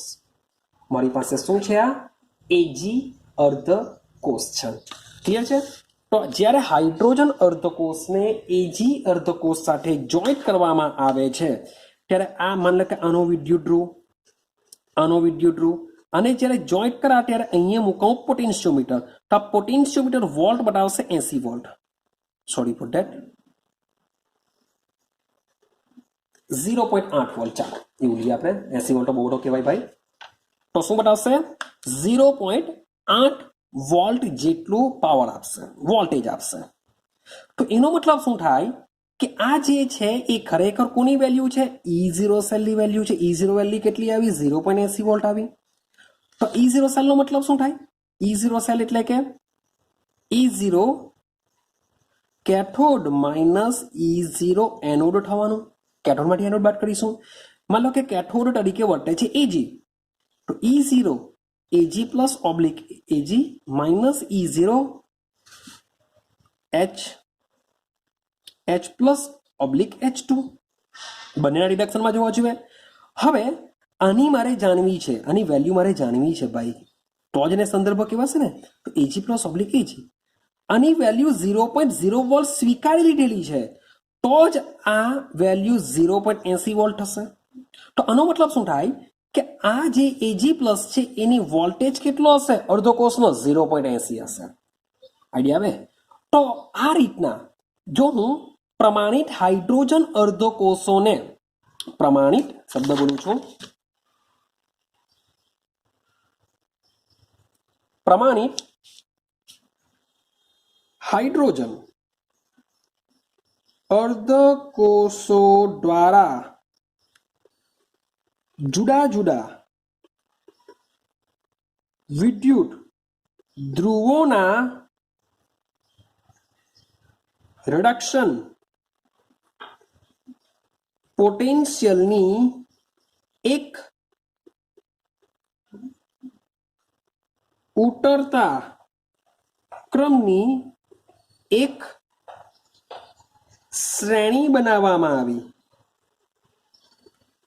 શું બનાવવામાં આવી? એક શ્રેણી બનાવવામાં આવી. આ શ્રેણીને EMF શ્રેણી કહે છે, જે તમને તમારી બુકમાં ઓલરેડી આપેલું છે. જે શું છે? EMF શ્રેણી બનાવેલી છે. રેડી છે? જેને આપણે શું કહીશું? Electromotive force. હવે થોડુંક આઈડિયા આવી? મીન્સ કે હું એક કોષ રચા, કોષમાં એક હાઇડ્રોજન અર્ધો કોષ મૂકી દેવા ને એક બીજો કોષ મૂકી દેવા. તો પોટેન્શિયોમીટર જે બી પોટેન્શિયલ બતાવશે એ કોનું હશે? બીજા અર્ધો કોષનું હશે. કેમ? કારણ કે હાઇડ્રોજન અર્ધકોષ 0.0 વોલ્ટ હોય છે. આટલું ક્લિયર થયું? ચાલો હવે એક બીજી વસ્તુ સમજાવું તે સમજજો, બરાબર સમજજો. સૌથી પહેલા આપણે હાઇડ્રોજન અર્ધકોષની રચના જોઈએ. શોર્ટ એન્ડ સિમ્પલ આપેલી છે. આપણે જોઈએ હાઇડ્રોજન અર્ધકોષની રચના. ચાલો જોજો કે હાઇડ્રોજન અર્ધકોષને કેવી રીતના રચના કરવામાં આવી છે તેની વાત કરીએ. પછી આપણે એની રિએક્શન જોઈએ, કોઈ અન્ય સાથે જોઈન્ટ કરવામાં આવશે એ બધી વાત પછી કરીએ. બરાબર સમજવાની વાત કરજો. વાત કરીએ છીએ હાઇડ્રોજન અર્ધકોષની રચના. તો કેવી રીતના બનાવાશે? તો સૌથી પહેલા આને બનાવવા માટે લેવામાં આવે છે એક બીકર. શું લેવામાં આવે છે? એક બીકર. ને આ બીકરમાં ભરી દેવામાં આવે છે 1 મોલર એસિડનું દ્રાવણ. એટલે જ હું H+ લખું છું. શું લખેલું છે? 1 મોલર એસિડનું દ્રાવણ લેવામાં આવે છે. ચાલો હવે આ જે બીકર છે કે જેમાં એસિડનું દ્રાવણ ભરેલું છે, આ દ્રાવણમાં એક કાચની નળી લેવામાં આવે છે. જે હું તમને આકૃતિ દોરું છું એ મુજબની શું લેવામાં આવે છે? કાચની નળી લેવામાં આવે છે. અને આ કાચની નળીમાં એક સળિયો લેવામાં આવે છે કે જે પ્લેટિનમ બ્લેકનો પડ ચડાવેલું હોય અથવા ઢોળ ચડાવેલું હોય. આ શું છે? પ્લેટિનમ બ્લેકનું પડ ચડાવેલું હોય તેવો સળિયો કે જેને છેડે શું હોય છે? પ્લેટિનમનો ટુકડો ગોઠવેલો હોય છે. તેના પર શું હોય છે? પ્લેટિનમનો ટુકડો આ રીતે ગોઠવેલો હોય છે. તો આ જે નળી છે એ નળીને શું કરવામાં આવે છે? આવા દ્રાવણમાં મૂકવામાં આવે છે. હવે આ જે તમને જગ્યા દેખાય છે કાચની નળીમાં, 1 બાર દબાણે હાઇડ્રોજન વાયુ આમાંથી પસાર કરવામાં આવે છે. તો આ જે રચના બને છે આ રચનાને કહેવામાં આવે છે હાઇડ્રોજન અર્ધકોષ કહેશું.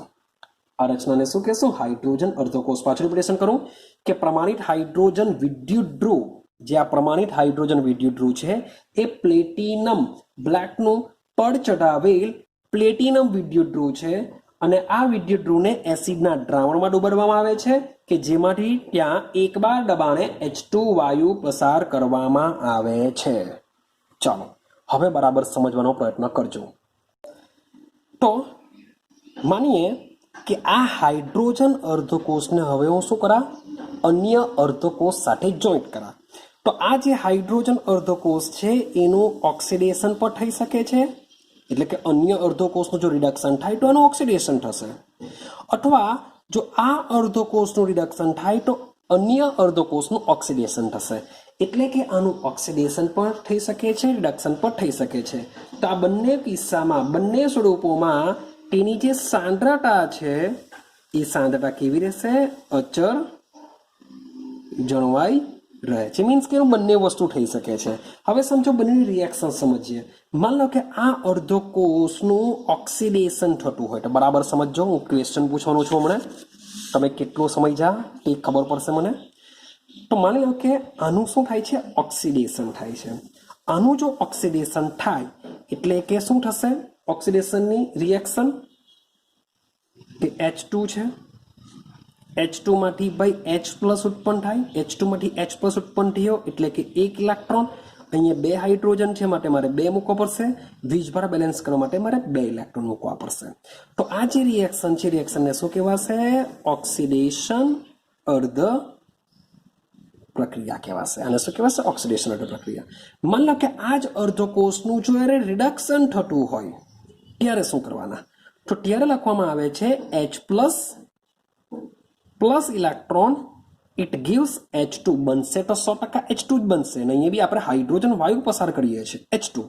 તો સમીકરણ બેલેન્સ કરવા માટે 2, અહીંયા બી મૂકવા પડશે 2. તો આ જે પ્રોસેસ છે એને કહેવામાં આવે છે રિડક્શન અર્ધ પ્રક્રિયા. તો જ્યારે હાઇડ્રોજન અર્ધકોષ ઉપયોગમાં આવે છે ત્યારે આ બેમાંથી કોઈ એક વસ્તુ એમાં થશે. ક્લિયર થાય છે?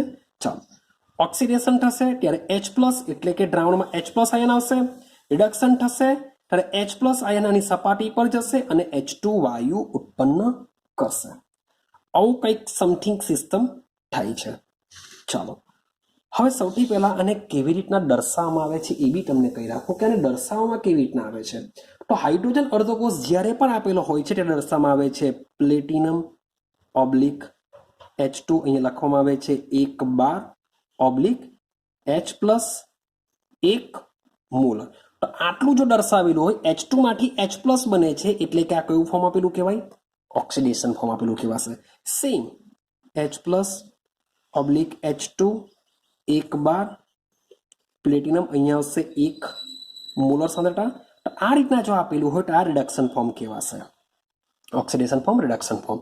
મીન્સ કે જેમ મેં તમને કીધું કે જુદા જુદા અર્ધો કોષોને જોડીને જ્યારે સંપૂર્ણ કોષ રચવામાં આવે છે ત્યારે હાઇડ્રોજન પર આ રીતના હોઈ શકે છે.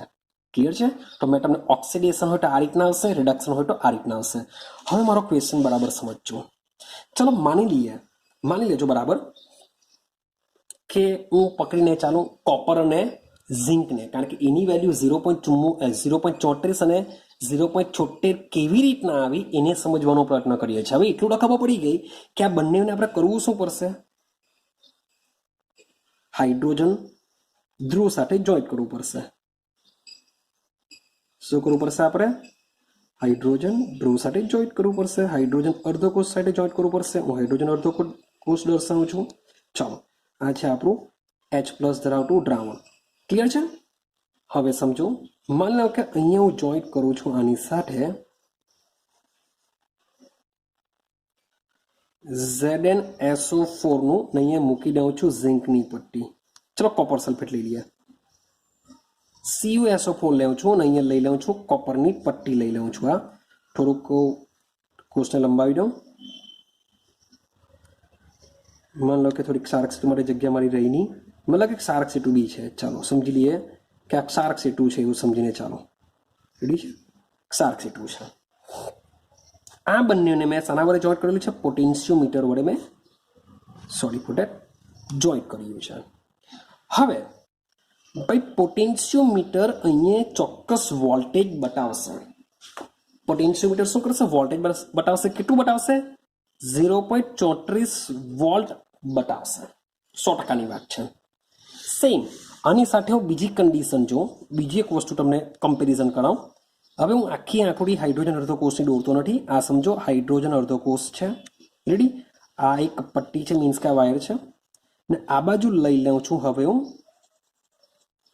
ઝિંક અર્ધકોષ. રેડી? આ બાજુ મારી પાસે શું છે? ઝિંક અર્ધકોષ છે. હું બધું સંપૂર્ણ દર્શાવતું નથી. આ બંને અર્ધકોષને હું પોટેન્શિયોમીટર વડે જોઈન્ટ કરું છું. ક્લિયર? ને આ વેલ્યુ બતાવે છે 0.76 વોલ્ટ. કારણ કે પોટેન્શિયોમીટર કંઈ તમને પ્લસને માઇનસમાં બતાવવાનું નથી કે પ્લસ ચિહ્ન કે માઇનસ ચિહ્ન કે -0.34 કે +0.34 -0.76 કે પ્લસ. એ તો ખાલી વેલ્યુ બતાવશે કે 0.34 બતાવશે, 0.76 બતાવશે. તો સવાલ એવો આવે કે કેટલાક અર્ધકોષોની વેલ્યુ આપણે માઇનસમાં લેવી પડશે, કેટલાકની પ્લસમાં લેવી પડશે. તો ખબર કેવી રીતના પડી? તે સમયમાં જે EMF શ્રેણી બનાવી તેમાં ખબર કેવી રીતના પડે? તમે EMF શ્રેણીને જોશો તો શરૂઆતની બધી વેલ્યુ પ્લસમાં છે. પછી હાઇડ્રોજન અર્ધકોષ આપેલો છે જેની વેલ્યુ છે 0.0 વોલ્ટ. ત્યાર પછીના બધાની વેલ્યુ આપેલી છે માઇનસમાં. નાની પાડો બધા એક જ સ્વરૂપમાં છે, રિડક્શન પોટેન્શિયલમાં છે. બધાનું કન્વર્ઝન થઈ શકે છે. ઓક્સિડેશન થતું હોય તેનું રિડક્શનમાં કન્વર્ઝન થઈ શકે છે. પણ મારો ક્વેશ્ચન એવો છે કે જ્યારે આ બે અર્ધકોષોને એકબીજા સાથે જોડી ત્યારે હાઇડ્રોજન અર્ધકોષનું ઓક્સિડેશન થશે કે રિડક્શન થશે, અથવા આનું ઓક્સિડેશન થશે કે રિડક્શન, અથવા તો આ બે, એક હાઇડ્રોજન અર્ધકોષ, એક છે ઝિંક અર્ધકોષ, તો આ બેમાંથી કોનું ઓક્સિડેશન થશે, કોનું રિડક્શન થશે એ કેવી રીતના ખબર પડશે? મારો ક્વેશ્ચન આ છે. ખબર કેવી રીતના પડશે? તો સમજો, બરાબર સમજો. એકચ્યુઅલી તમે બરાબર આ રિએક્શનને જો સમજ્યા હોય તો સમજો કે જ્યારે રિડક્શન થાય છે ત્યારે H2 નીકળે છે. તો તમારા હાઇડ્રોજન અર્ધકોષમાંથી જો એ અર્ધકોષમાં આ રીતના જો બબલ્સ નીકળતા હોય તો એવું માની લેવાનું પ્રયોગ દરમિયાન કે આનું શું થતું હશે? રિડક્શન થતું હશે. તો આનું શું થવાનું? ઓક્સિડેશન થવાનું. ક્લિયર થાય છે? જો આવું થતું બબલ્સ નીકળતા હોય તોની વાત છે. જો બબલ્સ નહીં નીકળતા હોય તો સમજવાનું કે આનું ઓક્સિડેશન થશે અને આનું રિડક્શન થશે. અથવા તો તમે આ જે પટ્ટી છે એ પટ્ટીનું જો વજન કરી લેશો પહેલેથી અને પ્રયોગ પછી જો એનું વજન કરશો, જો વજન ઓછું થઈ ગયું હોય તો ઓક્સિડેશન, કારણ કે 100%ની વાત છે. ઓછું થયું હોય તો શું થયેલું કહેવાશે? ઓક્સિડેશન. અને વજન જો વધ્યું હોય તો 100% રિડક્શન, કારણ કે આયનમાંથી શું થશે? ધાતુ બનશે.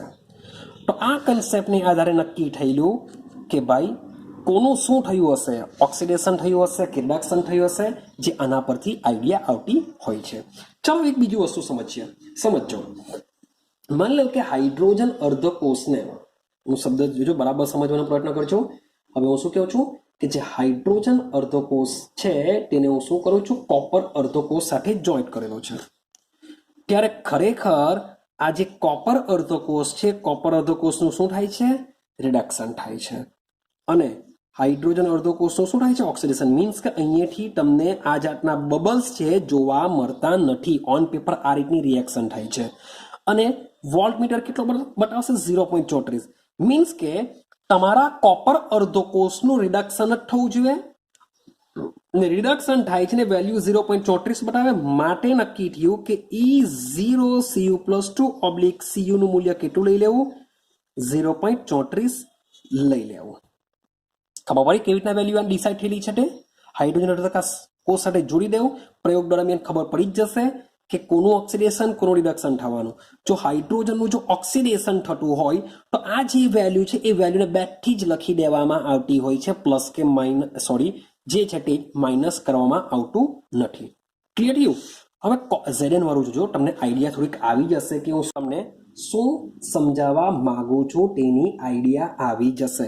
હવે સમજો, હાઇડ્રોજન અર્ધકોષને જ્યારે ઝિંક અર્ધકોષ સાથે જોઈન્ટ કરવામાં આવે છે ત્યારે પોટેન્શિયોમીટર 100% 0.76 વોલ્ટ બતાવશે જ. પણ આ પ્રયોગની અંદર સમજો કે હાઇડ્રોજન અર્ધકોષ છે, જે હાઇડ્રોજન અર્ધકોષ છે તેમાં હાઇડ્રોજનમાંથી આ રીતના બબલ્સ નીકળશે. શું નીકળશે? બબલ્સ. એટલે કે હાઇડ્રોજન અર્ધકોષનું રિડક્શન થશે. તો આનું શું થવાનું? ઓક્સિડેશન થવાનું. આનું શું થશે? ઓક્સિડેશન. એનો મતલબ એમ થાય કે આ જે પોટેન્શિયોમીટર જે વોલ્ટ બતાવતું હશે એ કોનું બતાવતું હશે? Zn ઓક્સિડેશન પોટેન્શિયલનું મૂલ્ય બતાવતું હશે. એટલે કે આ 0.76 શાનું બતાવતું હોય? E0 Zn/Zn+2 ની વેલ્યુ 0.76 બતાવતી હોય છે. પરંતુ SI પદ્ધતિ મુજબ આપણે રિડક્શન પોટેન્શિયલનું વેલ્યુ લઈએ છીએ. માટે આ જે વેલ્યુને જો રિડક્શન પોટેન્શિયલમાં કન્વર્ઝન કરું તો એ કેટલી હોતી હોય છે? -0.76 વોલ્ટ હોય છે. માટે તમે EMF શ્રેણીમાં જોશો તો Zn ની જે વેલ્યુ હોય છે Zn+2/Zn, તો તમે જોશો કેટલી આપેલી હોય છે? -0.76 વોલ્ટ આપેલી હોય છે. તો આઈ હોપ સો કે તમને આઈડિયા આવતી હોય કે આ જે EMF શ્રેણી આપેલી છે એ EMF શ્રેણી જુદા જુદા અર્ધકોષોને, બધા જ અર્ધકોષોને, જુદા જુદા અર્ધકોષોને હાઇડ્રોજન સાથે જોઈન્ટ કરવામાં આવશે અને પ્રયોગ દરમિયાન ડિસાઇડ કરવામાં આવે કે હાઇડ્રોજન અર્ધકોષનું ઓક્સિડેશન થાય છે કે રિડક્શન થાય છે. એને આધારે પોટેન્શિયોમીટર જે પણ વોલ્ટ બતાવશે એમાં પ્લસ લેવું કે માઇનસ લેવું એના પરથી ડિસાઇડ થઈ જતું હોય છે. ખબર પડે છે કંઈ? જો હાઇડ્રોજન અર્ધકોષનું ઓક્સિડેશન થતું હોય તો એ વેલ્યુ બાય બીજા અન્ય કોષનું રિડક્શન થશે, તો એ વેલ્યુ બેઠી પ્લસમાં લેવામાં આવે. પણ જો જ્યારે હાઇડ્રોજન અર્ધકોષને કોઈ અન્ય અર્ધકોષ સાથે જોઈન્ટ કરવામાં આવે છે અને અન્ય કોષનું જો ઓક્સિડેશન થાય તો એ જે વેલ્યુ પ્લસમાં પોટેન્શિયોમીટર જે બી બતાવે એ ખરેખર ઓક્સિડેશનનું કહેવાશે. પણ આપણે તો રિડક્શનમાં જોઈશે, માટે એ વેલ્યુને શું કરવી પડશે? આપણે માઇનસમાં કન્વર્ઝન કરવું પડતું હોય છે. તો હવે આઈડિયા આવી કે મીન્સ કે હું જ્યારે હવે ડેનિયલ કોષને જોઈન્ટ કરાવું, શું કરું છું? ડેનિયલ કોષને જો જોઈન્ટ કરું તો ડેનિયલ કોષ શું થશે કે E0 cell E0 reduction cathode -E0 reduction anode. એટલે કે બંનેની વેલ્યુ રિડક્શનમાં જ હોવી જોઈએ, પણ કેથોડમાંથી આપણે એનોડ બાદ કરીશું. એટલે કે E0 Cu+2/Cu -E0 Zn+2/Zn, આની વેલ્યુ 0.34 અને આપણે રિડક્શનમાં કન્વર્ઝન કર્યું એટલે કે -0.76 માટે 1.1 વોલ્ટ. માટે પોટેન્શિયોમીટર કેટલું બતાવતું હોય છે? 1.1 વોલ્ટ બતાવતું હોય છે. આટલું ક્લિયર થઈ ગયું? દિમાગમાં બેઠું? ઓકે ના? ચાલો હવે बराबर समझो। हूँ हवे आनी रिएक्शन बड़ी लखतो नथी कि Cu+2 it gives Cu+2 electron, Zn+2 it gives Zn, ए बधी तमने ऑलरेडी आवडती होय छे, जेथी हूँ तमने दर्शावतो नथी। हवे बराबर समझो।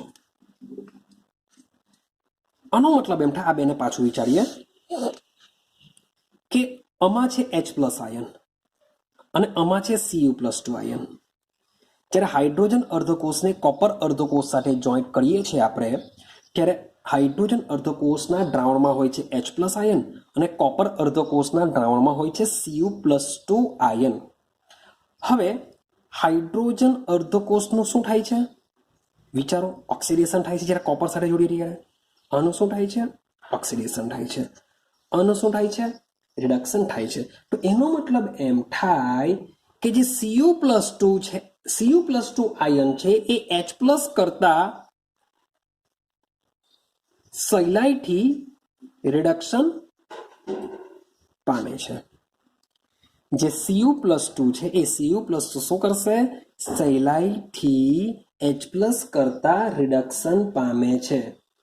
એટલે કે આના કરતા ઉલટી વસ્તુ સંભવી શકતી નથી। યાદ કરો 11 સાયન્સને મેં તમને બીકરવાળા પ્રયોગો કીધેલા કે ભાઈ તમારે શું કરવાનું છે? ઝિંકના સળિયાને કોપર સલ્ફેટમાં મૂકો, રિએક્શન થશે, કોપર સલ્ફેટનો રંગ ધીમે ધીમે દૂર થતો જશે, રંગવિહીન બની જશે। પણ આના કરતા ઉલટી વસ્તુ શક્ય નથી। સેમ તમે H+ Cu+2 કરતા રિડક્શન પામી નહીં શકે, આના કરતા ઉલટું કે અથવા તો આનું શું થઈ શકે? ઓક્સિડેશન થઈ શકે। એટલે કે H+ Cu+2 કરતા સહેલાઈથી ઓક્સિડેશન પામી શકે અથવા તો Cu+2 H+ કરતા સહેલાઈથી રિડક્શન પામી શકે। મીન્સ કે આ બેને જોડવામાં આવે તો 100% આનું રિડક્શન જ થાય ને આનું ઓક્સિડેશન જ થાય। આના કરતા ઉલટું શક્ય નથી। તો તમને ક્વેશ્ચન પૂછે, માની લો કે તમને એક ક્વેશ્ચન આવો પૂછી કરે કે તમને એસિડનું દ્રાવણ આપી દીધું, HCl નું દ્રાવણ છે આ, કે જેમાં તમને શું જોવા મળશે? H+ જોવા મળશે। અથવા માની લો કે H2SO4 નું દ્રાવણ લઈ લઈએ, જેમાં બી તમને H+ જોવા મળશે। હવે આ દ્રાવણની અંદર માની લો કે મેં કોપરનો સળિયો મૂકી દીધો। તમને કહેશે કોપરના સળિયાને જ્યારે HCl ના દ્રાવણમાં રાખવામાં આવે તો કોપરનો સળિયો ઓગળશે કે નહીં ઓગળશે? આવો ક્વેશ્ચન પૂછો કે કોપરનો સળિયો HCl ના દ્રાવણમાં ઓગળે કે નહીં ઓગળે? હવે ઓગળેનો મતલબ શું થાય? ઓગળે ક્યારે? તો Cu છે એ એઝ અ Cu+2+2 ઇલેક્ટ્રોનમાં જો રૂપાંતર પામે તો એ ઓગળશે। તો જ એનું વજન ઓછું થાય એવું આપણે ડેનિયલ કોર્સમાં જોઈને આવ્યા છે કે સળિયો જો ઓક્સિડેશન પામે તો એનું વજન ઘટે, સળિયો જો રિડક્શન પામે તો એનું વજન વધે। તો આ જે સળિયો છે, સળિયો જો ઓક્સિડેશન અનુભવે તો જ એનું વજન ઘટવું જોઈએ। આઈડિયા આવે? ઓગળશે એટલે કે ઘટવું જોઈએ। ઓગળશે ક્યારે? એટલે આ રિએક્શન થવી જોઈએ। તો તમને શું લાગે? Cu it gives Cu+2+2 electron, so એટલે કે Cu નું શું થતું હોવું જોઈએ? ઓક્સિડેશન થતું હોવું જોઈએ। ભાઈ H+ નું શું થતું હોવું જોઈએ? રિડક્શન થતું હોવું જોઈએ। હા કે ના? આવું વસ્તુ થતું હોવું જોઈએ। પરંતુ આપણું કન્ડિશન શું છે? ભાઈ H+ અને Cu+2 ને જ્યારે એકબીજા સાથે જોઈન્ટ કરવામાં આવશે ત્યારે શું થશે કે જે કોપર છે, ચાલો Cu+2 લઈ લઈએ, જે Cu છે એ Cu હંમેશા શું પામશે? રિડક્શન જ પામશે, એનું ઓક્સિડેશન થવાનું નથી। તેનું ઓક્સિડેશન થવાનું નથી। તો જે કોપરનો સળિયો છે H+ ના દ્રાવણમાં ઓક્સિડેશન જ જો ન પામે તો ઓગળવાનું નથી, એટલે કે આ રિએક્શન થતી નથી। આ રિએક્શન થતી નથી। હવે તમે તમારી બુકમાં EMF શ્રેણી જરાક ઓપન કરજો અને ચેક કરો કે હાઇડ્રોજન અર્ધકોષ તમને આપેલો છે, જો ચેક કરો એની વેલ્યુ હોય છે 0.0 વોલ્ટ આપેલી હોય છે, 0.0 વોલ્ટ, બરાબર સમજજો। હવે આ જે હાઇડ્રોજન અર્ધકોષ છે તેની ઉપર જો ચેક કરો તમને કોપર આપેલું છે, મીન્સ કે 2 છોડીને જ ઉપર ચેક કરો કોપર આપેલું છે। ચેક કરી લો, 2 છોડીને જ ઉપર તરફ તમે જશો તો કોપર આપેલું છે। એટલે યાદ રાખજો કે હાઇડ્રોજન અર્ધકોષની વેલ્યુ છે 0.0 વોલ્ટ।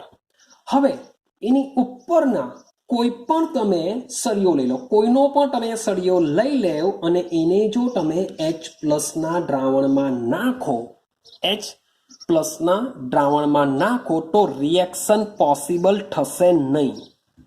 પાછું રિપીટેશન કરું, તમે ઈએમએફ શ્રેણી જે છે ઈએમએફ શ્રેણીની અંદર જે હાઇડ્રોજન અર્ધકોષ જે તમને આપેલો છે જેની વેલ્યુ છે 0.0 વોલ્ટ. હવે એની ઉપરનું તમે કોઈ પણ લઈ લો, એની ઉપરની તમે કોઈ પણ એટલે કોઈ પણ અર્ધકોષ લઈ લો. હવે એ અર્ધકોષનો સળિયો લઈ લો. હવે એ અર્ધકોષના સળિયાને તમે હાઇડ્રોજન અર્ધકોષમાં જો નાખશો તો 100%ની વાત છે કે રિએક્શન સંભવી શકે નહીં. કેમ?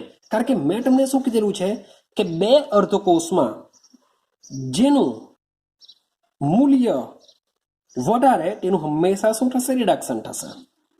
તો હાઇડ્રોજન અર્ધકોષની વેલ્યુ છે 0.0 અને તેની ઉપરની તમે કોઈ પણ અર્ધકોષ લેશો એની વેલ્યુ જો પ્લસમાં છે. તમે એની ઉપર જ જોશો તો AgBr આપેલો છે તો 0.10, એની ઉપર જોશો AgCl આપેલું છે 0.22, પછી કોપર આપેલો છે 0.34. મીન્સ કે તમે ઉપર તરફ જશો તો વેલ્યુ વધતી જાય છે. એટલે કે હાઇડ્રોજન અર્ધકોષની ઉપર નાનું તમે કોઈનો પણ સળિયો લેશો તો રિએક્શન શક્ય બનતી નથી. યાદ રાખજો આ વસ્તુ. ક્લિયર? હવે આના કરતા ઉલટું વિચારીએ, સમજજો. માની લેવું કે મારી પાસે બીકર છે, એમાં મેં એક કોપરનો સળિયો છે અને આ જે દ્રાવણ છે એ દ્રાવણ છે HNO3 નું નાઇટ્રિક એસિડનું છે અને તમને પૂછે કે કોપરનો સળિયો પીગળશે કે નહીં પીગળશે. વિચારો હવે. કેમ? કારણ કે કોપરની વેલ્યુ ચેક કરો. કોપરની વેલ્યુ તમે જોશો Cu+2 વાળી જોજો ભાઈ. Cu+2 વાળી કોપરની વેલ્યુ રિડક્શન પોટેન્શિયલમાં કેટલું છે? 0.34. જે બી વેલ્યુ લખીશું બધી રિડક્શન પોટેન્શિયલમાં લેશું. અને H+NO3- તો તમે જોશો NO3- નાઇટ્રેટ આયન, માની લો કે H ને બી કાઢી નાખું, નાઇટ્રેટ આયનનું જલીય દ્રાવણ છે. તો તમે જોશો નાઇટ્રેટ આયનની વેલ્યુ હોય છે 0.97. આની વેલ્યુ કેટલી હોય છે? 0.97. રેડી છે આટલું? ચાલો તો વિચારો આ બેમાંથી કોની વેલ્યુ વધારે? તો 100% નાઇટ્રેટની વધારે. તો નાઇટ્રેટનું શું થવાનું?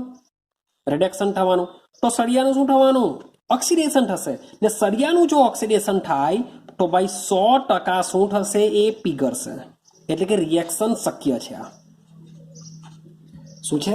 રિએક્શન શક્ય છે. સળિયાનું હંમેશા ઓક્સિડેશન જ થાય. જો થાય તો ઓક્સિડેશન જ થાય, બીજું નહીં થાય. કારણ કે રિડક્શન કોનું થાય? રિડક્શન હંમેશા આયનનું થાય. આયનમાંથી ધાતુ બને તો રિડક્શન થયેલું કહેવાય. અને કોઈ ધાતુ હોય તો ધાતુમાંથી આયન બને તો એનું ઓક્સિડેશન કહેવાય. તો એટલું દિમાગમાં ફિટ કરો કે જે સળિયો હોય છે સળિયાનું હંમેશા શું થાય? થાય તો ઓક્સિડેશન જ થાય. સળિયાનું રિડક્શન થતું નથી. માટે આ તમે કિસ્સામાં જો ચેક કરશો વેલ્યુ બંનેની તો નાઇટ્રેટ આયનની વેલ્યુ હોય છે 0.97, કોપરની વેલ્યુ છે 0.34. તો ભાઈ વધારે કોની છે? નાઇટ્રેટ આયનની વધારે છે. માટે દ્રાવણનું રિડક્શન થશે એટલે કે નાઇટ્રેટ આયનનું રિડક્શન થશે અને કોપરનું ઓક્સિડેશન થશે. જો કોપરનું ઓક્સિડેશન થાય તો કોપરને જો નાઇટ્રિક એસિડમાં જો રાખવામાં આવે તો કોપર શું થશે? પીગળી જશે. શું થશે? કોપર પીગળી જશે. આટલું આઈ હોપ સો તમને ક્લિયર થઈ ગયેલું હોય છે. ચલો હજુ બી આગળ સમજીએ, સમજતા જજો બરાબર. ચાલો તો ન્યૂ પેજ આપણે શરૂઆત કરીએ. ન્યૂ પેજથી મીન્સ કે કન્સેપ્ટ આપણો હજુ બી અધૂરો છે. કન્સેપ્ટને મીન્સ કે ક્લિયર કરીએ. વિડીયો લાંબો થશે પણ કન્સેપ્ટને બહુ ઊંડાણથી સમજવાનો પ્રયત્ન આપણે કરીશું. તો ધ્યાન આપજો. હવે આપણે આગળની વાત કરીએ. બરાબર સમજવાનો પ્રયત્ન કરજો. ચાલો સેમ મેં તમને કીધું કે જે હાઇડ્રોજન અર્ધકોષ છે એના રિડક્શન પોટેન્શિયલનું મૂલ્ય આપેલું છે 0.0 વોલ્ટ. તો આની ઉપરની જે પણ હશે, આની ઉપરની જે પણ વસ્તુ હશે એ બધાનો સળિયો જો બનાવવામાં આવે અને એને જો H+ ના દ્રાવણમાં નાખવામાં આવે તો ભાઈ રિએક્શન પોસિબલ થતી નથી. સેમ હાઇડ્રોજન અર્ધકોષ છે અને જે નીચેના જે અર્ધકોષ છે આ અર્ધકોષનો જો સળિયો બનાવવામાં આવે તો 100% પોસિબલ શક્ય થશે. સમજો માની લો કે મારી પાસે છે હાઇડ્રોજન અર્ધકોષ, માની લો કે H+ નું દ્રાવણ છે. હાઇડ્રોજન અર્ધકોષ છે, H+ નું દ્રાવણ છે. હવે નીચેથી તમે જોશો lithium, sodium, potassium, magnesium, aluminium, chromium, zinc, ઘણી બધી ધાતુઓ આપેલી છે. ઘણી બધી, મોટે ભાગે બહુ બધી મેટલ્સ છે. હવે H+ તમે જો બુકમાં જોતા હોવ તો જેવી H+ છે 0.0 વોલ્ટ છે એની નીચે પીબી ધાતુ આપેલી છે. માની લો કે પીબી ધાતુ લઈ લો. શબ્દ સમજો, આ મારી સળિયો શાનો છે? પીબી નો છે. હું સાર્ક ક્ષેત્રનો ઉપયોગ નથી કરતો, રિએક્શન થશે જ. કારણ કે એકચ્યુઅલી બે અર્ધો કોષો ક્યારે બને? તો જે સળિયો હોય એ સળિયાનો જ ક્ષાર હોવો જોઈએ. મીન્સ કે પીવી લીધેલો છે તો જો PbSO4 હોય તો રિએક્શન નહીં થાય, પણ આ તો મેં H+ નું ડ્રામા લીધેલું છે અને પીબી નો સળિયો છે, મીન્સ કે આખો કોષ જ કહેવાશે. આને અર્ધો કોષ નહીં કહેવાય, આખો કોષ બની ગયેલો કહેવાશે. યાદ રાખજો આ. ચાલો, તો પીવીની જો વેલ્યુ ચેક કરું તો પીવીની વેલ્યુ હોય છે -0.13 વોલ્ટ. આ જે વેલ્યુ હોય છે રિડક્શનની જ હોય છે. યાદ રાખજો, જે બી વેલ્યુ છે રિડક્શનની. હાઇડ્રોજનની રિડક્શનની વેલ્યુ હોય છે 0.0 વોલ્ટ. તો તમે કેવું આ ભાઈ માઇનસ નથી, ભાઈ આ માઇનસ છે. તો વેલ્યુ કોની વધારે? હાઇડ્રોજનની વધારે. તો હાઇડ્રોજનની વેલ્યુ જો વધારે હોય તો આનું શું થવાનું? રિડક્શન થવાનું. આની વેલ્યુ ઓછી છે એટલે આનું શું થવાનું? ઓક્સિડેશન. ને એ સળિયો છે, સળિયો હંમેશા શું પામે? પામે તો ઓક્સિડેશન જ પામે, માટે રિએક્શન શક્ય છે. તો હાઇડ્રોજન અર્ધકોષથી નીચેની જેટલી બી ધાતુ છે એનો જો સળિયો બનાવવામાં આવે તો 100% રિએક્શન થશે જ, એટલે કે સળિયો ઓગળશે જ. આટલું ક્લિયર? ને આના કરતા ઉલટું જો વિચારો કે માન લો કે Li+, જે એકદમ છેલ્લે આપેલું છે Li+, માન લો કે લિથિયમનું તમે જલીય દ્રાવણ લઈ લો, Li+ નું 1 મોલર દ્રાવણ લઈ લો. રેડી છે? આયનનું દ્રાવણ લેવો અને શરૂઆતમાં પહેલું આપેલું છે ફ્લોરિન. માન લો કે ફ્લોરિનનો સળિયો બનાવો, F2 નો સળિયો બનાવો. તો બંનેની વેલ્યુ ચેક કરો. F2 નો વેલ્યુ હોય છે 2.87 વોલ્ટ રિડક્શનમાં અને લિથિયમની વેલ્યુ હોય છે -3.05 વોલ્ટ. આ રીતની હોય છે. ક્લિયર? વેલ્યુ કોની વધારે? તો ભાઈ ફ્લોરિનની વધારે. ફ્લોરિનની વધારે એટલે 100%નું રિડક્શન થશે. આનું થાય તો ઓક્સિડેશન થવું જોઈએ. તો ભાઈ સળિયાનું રિડક્શન થતું નથી, માટે આ રિએક્શન પોસિબલ નથી. સળિયાનું હંમેશા શું થાય? ઓક્સિડેશન જ થાય.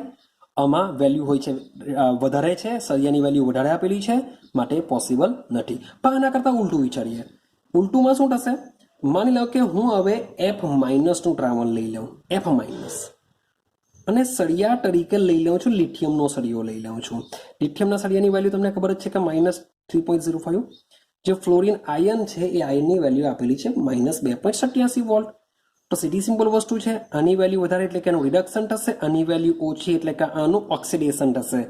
તો સીધી સિમ્પલ વસ્તુ છે, આની સળિયાનું હંમેશા ઓક્સિડેશન થઈ શકે છે, માટે આ પોસિબલ છે. ક્લિયર થાય છે? હા કે ના? તો EMF શ્રેણી, હવે EMF શ્રેણી પર થોડી ઘણી તમને વાત કરી લઉં, સમજો કે જે તમને EMF શ્રેણી આપેલી છે એ કેવી રીતના આપેલી છે.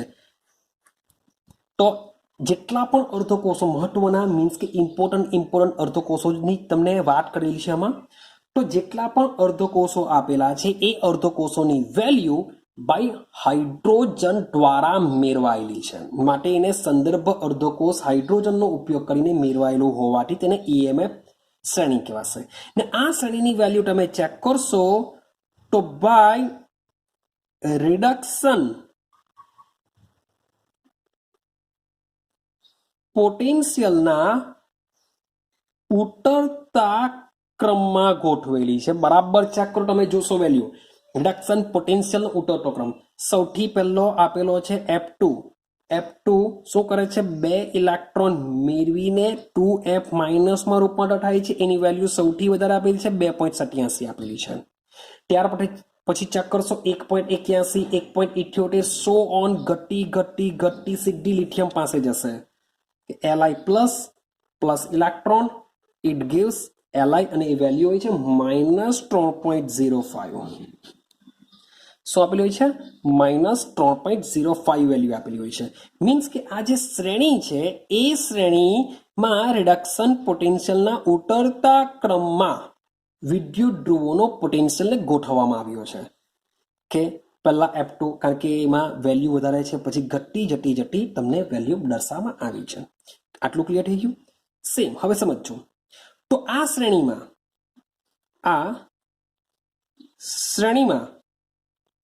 સૌથી ઉપર રહેલું જે તત્વ છે એ કોણ છે? આપણું ફ્લોરિન. જે ફ્લોરિન છે એ પ્રબળ ઓક્સિડેશન કર્તા તરીકે વર્તે છે. એ શું છે? પ્રબળ ઓક્સિડેશન કર્તા તરીકે વર્તે છે. જે ફ્લોરિન છે એ પ્રબળ ઓક્સિડેશન કરતાનો મતલબ થાય એ બીજાનું શું કરશે? ઓક્સિડેશન. જાતનું શું થશે? રિડક્શન. કેમ? કારણ કે વેલ્યુ કેવી છે? સૌથી વધારેમાં વધારે રિડક્શન પોટેન્શિયલની વેલ્યુ છે. ને મેં તમને શું કીધું કે બે અર્ધકોષોને જોઈન્ટ તમે કરો તો બેમાંથી જે અર્ધકોષની રિડક્શન પોટેન્શિયલની વેલ્યુ વધારે હોય તેનું હંમેશા રિડક્શન થાય. તો ફ્લોરિનનું તો સૌથી વધારે મૂલ્ય છે, તો એની સાથે તમે કોઈ બી અર્ધકોષને જોઈન્ટ કરો, કોઈ બી, જ્યારે કે ફ્લોરિન સાથે તમે નીચેના કોબાલ્ટને જોઈન્ટ કરો તો બી ફ્લોરિનનું શું થશે? રિડક્શન થશે. અને તમે નીચે મીન્સ કોબાલ્ટની વાત છોડો, તમે નીચેમાંથી hydrogen, lithium, potassium, whatever કંઈ પણ લઈ લો, કોઈ પણ અર્ધકોષને જોઈન્ટ કરો તો ફ્લોરિનનું 100% શું થશે? રિડક્શન જ થશે. ફ્લોરિનનું ઓક્સિડેશન શક્ય જ નથી. ફ્લોરિનનું ઓક્સિડેશન શક્ય નથી. ફ્લોરિન હંમેશા શું કરશે? ફ્લોરિનનું જાતનું રિડક્શન જ થશે, જાતનું રિડક્શન જ થશે. માટે એ શું કહેવાશે? પ્રબર ઓક્સિડેશન કરતા. એ બીજાનું ઓક્સિડેશન જ કરશે, જાતનું રિડક્શન જ થશે. સેમ વસ્તુ વાત કરું લિથિયમ. લિથિયમ સેમ આ જ પ્રમાણે પ્રબર રિડક્શન કરતા તરીકે વર્તે. કેમ? કારણ કે એની વેલ્યુ તમે ચેક કરશો, સૌથી ઓછામાં ઓછી એની રિડક્શન પોટેન્શિયલની વેલ્યુ આપેલી છે. શ્રેણીમાં સૌથી બોટમ, સૌથી નીચે આપેલી વેલ્યુ છે -3.05. એટલે કે લિથિયમ અર્ધકોષ સાથે તમે કોઈ પણ બીજા અર્ધકોષને જો જોડશો તો 100% લિથિયમનું ઓક્સિડેશન જ થાય. લિથિયમનું રિડક્શન શક્ય નથી. લિથિયમ શું કરશે? ઓક્સિડેશન જ પામશે અને અન્યનું શું કરશે? રિડક્શન કરશે. માટે જ એ શું છે? પ્રબર રિડક્શન કરતા છે. શું છે? પ્રબર રિડક્શન કરતા છે. લિથિયમ છે પ્રબર રિડક્શન કરતા. આટલે ક્લિયર થાય છે? તો મીન્સ કે શ્રેણીમાં તમે ઉપરથી નીચે તરફ જઈએ, શબ્દ જોજો, શ્રેણીમાં ઉપરથી નીચે તરફ જઈએ તેમ પ્રબર રિડક્શન કરતાનો ગુણધર્મ ઘટે છે. પ્રબર ઉપરથી નીચે પ્રબર રિડક્શન કરતાનો ગુણધર્મ ઘટતો જાય. એટલે કે શરૂઆતમાં પ્રબર રિડક્શન કરતા, પછી ઓછું, પછી ઓછું, સોન ઓછું થતું જશે. સેમ પાછું લખું, શ્રેણીમાં નીચેથી ઉપર જઈએ તેમ તેમ પ્રબર રિડક્શન કરતાનો ગુણધર્મ વધે છે. કે ઉપર તરફ જઈએ, ઉપર તરફ એટલે કોણ આવશે? ફ્લોરિન તરફ જઈએ તો ફ્લોરિન તરફ જઈએ તેમ તેમ પ્રબર રિડક્શન કરતાનો ગુણધર્મ વધે છે. આ જ વસ્તુ સેમ ઓક્સિડેશન કરતાના સંદર્ભમાં બી તમે બોલી શકો. ઓક્સિડેશન કરતાના સંદર્ભમાં બી તમે બોલી શકો છો. જો જોઈએ, ચાલો, શ્રેણીમાં ઉપરથી નીચે જઈએ તેમ પ્રબર ઓક્સિડેશન કરતાનો ગુણધર્મો ભાઈ વધે છે. કેમ વધે? કારણ કે નીચે તરફ શું થશે? મૂલ્ય માઇનસમાં છે, રિડક્શન મૂલ્ય માઇનસમાં છે. એટલે કે એ લોકોનું હંમેશા શું થાય? ઓક્સિડેશન થશે. એનું હંમેશા ઓક્સિડેશન થશે. માટે નીચે તરફ જઈશું તેમ તેમ શું થશે? પ્રબર ઓક્સિડેશન કરતાનો ગુણધર્મ વધતો જશે. આ લોકો શું કરશે? હંમેશા, સોરી ફોર ધેટ, શ્રેણીમાં ઉપરથી નીચે તરફ જઈએ તેમ તેમ પ્રબર રિડક્શન કરતાનો ગુણધર્મ ઘટે છે. રિડક્શન કરતા શું કરશે? સોરી ફોર ધેટ, થોડુંક મારથી અહીંયા ભૂલ થયેલી છે, થોડીક આપણે વિચારવામાં ભૂલ કરી. જોજો, ઉપરથી નીચે પ્રબર રિડક્શન કરતાનો મતલબ શું થાય? બીજાનું રિડક્શન કરશે, જાતનું શું થશે? ઓક્સિડેશન. તો આપણો જે ફ્લોરિન છે, ફ્લોરિન તો શું થવાનું છે? રિડક્શન થવાનું છે. ફ્લોરિનનું શું થવાનું છે? રિડક્શન. તો સીધી સિમ્પલ વસ્તુ છે, રિડક્શન કરતાનો જે ગુણધર્મ છે નીચે તરફ જતા વધે છે. આપણે જેમ જેમ નીચે જશું તેમ તેમ રિડક્શન કરતાનો ગુણધર્મ વધે, એટલે કે બીજાનું રિડક્શન થાય, જાતનું શું થાય? ઓક્સિડેશન થશે. ને ઉપરથી નીચે ઘટે. થોડીક મારી ભૂલ થઈ, વિચારીએ, આપણે ફટાફટ લખી દીધું એમાં. હવે જોજો, પ્રબર ઓક્સિડેશન કરતાનો ગુણધર્મ. હવે ઉપરથી નીચે તરફ જઈએ, ઉપરથી નીચે તરફ જઈએ તો ઉપરથી નીચે તરફ જઈએ તેમ તેમ મીન્સ કે ફ્લોરિન છે એ શું છે? પ્રબર ઓક્સિડેશન કરતા છે. એ મીન્સ કે બીજાનું ઓક્સિડેશન જ કરશે, જાતનું હંમેશા રિડક્શન જ થાય. તો ઓક્સિડેશન કરતા મીન્સ કે ફ્લોરિન હંમેશા પ્રબર ઓક્સિડેશન કરતા, તો પ્રબર ઓક્સિડેશન કરતાનો ગુણધર્મ ઉપરથી નીચે તરફ જતા શું થશે? ઘટે છે. શું થશે? ઘટે.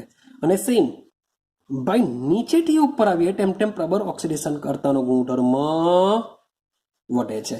તો બેમાંથી તમે કોઈ બી એક યાદ રાખશો ને તો બીજું ઓટોમેટિક તમને શું થઈ જશે, યાદ રાખી દેશે. ચાલો, આ ઈએમએફ શ્રેણી પરથી બીજી શું ઇન્ફોર્મેશન મળે છે, તો આ શ્રેણી પરથી કોઈ પણ બે અર્ધકોષોને જોડવાથી વિદ્યુત ધ્રુવ પોટેન્શિયલ જાણી શકાય. એટલે કે તમારે E0 સેલ જો તમારે મીન્સ કે હવે ભાઈ પ્રયોગ કરવો નથી, બધાની વેલ્યુ આવી ગયેલી છે, તો તમારે E0 સેલ જો જાણવો હોય તો તમે જાણી શકો છો. મીન્સ કે કોઈ પણ બે અર્ધકોષોને જોઈન કરો. એક્ઝામ્પલ લઈ લઈએ, માની લો કે હું Fe નું એક્ઝામ્પલ હું ખાલી લખી રહ્યો છું, Fe આખું દોરતો નથી. માની લો કે મેં Fe અર્ધકોષ છે, તમે બુકમાં ચેક કરશો, એની વેલ્યુ છે 0.77 વોલ્ટ.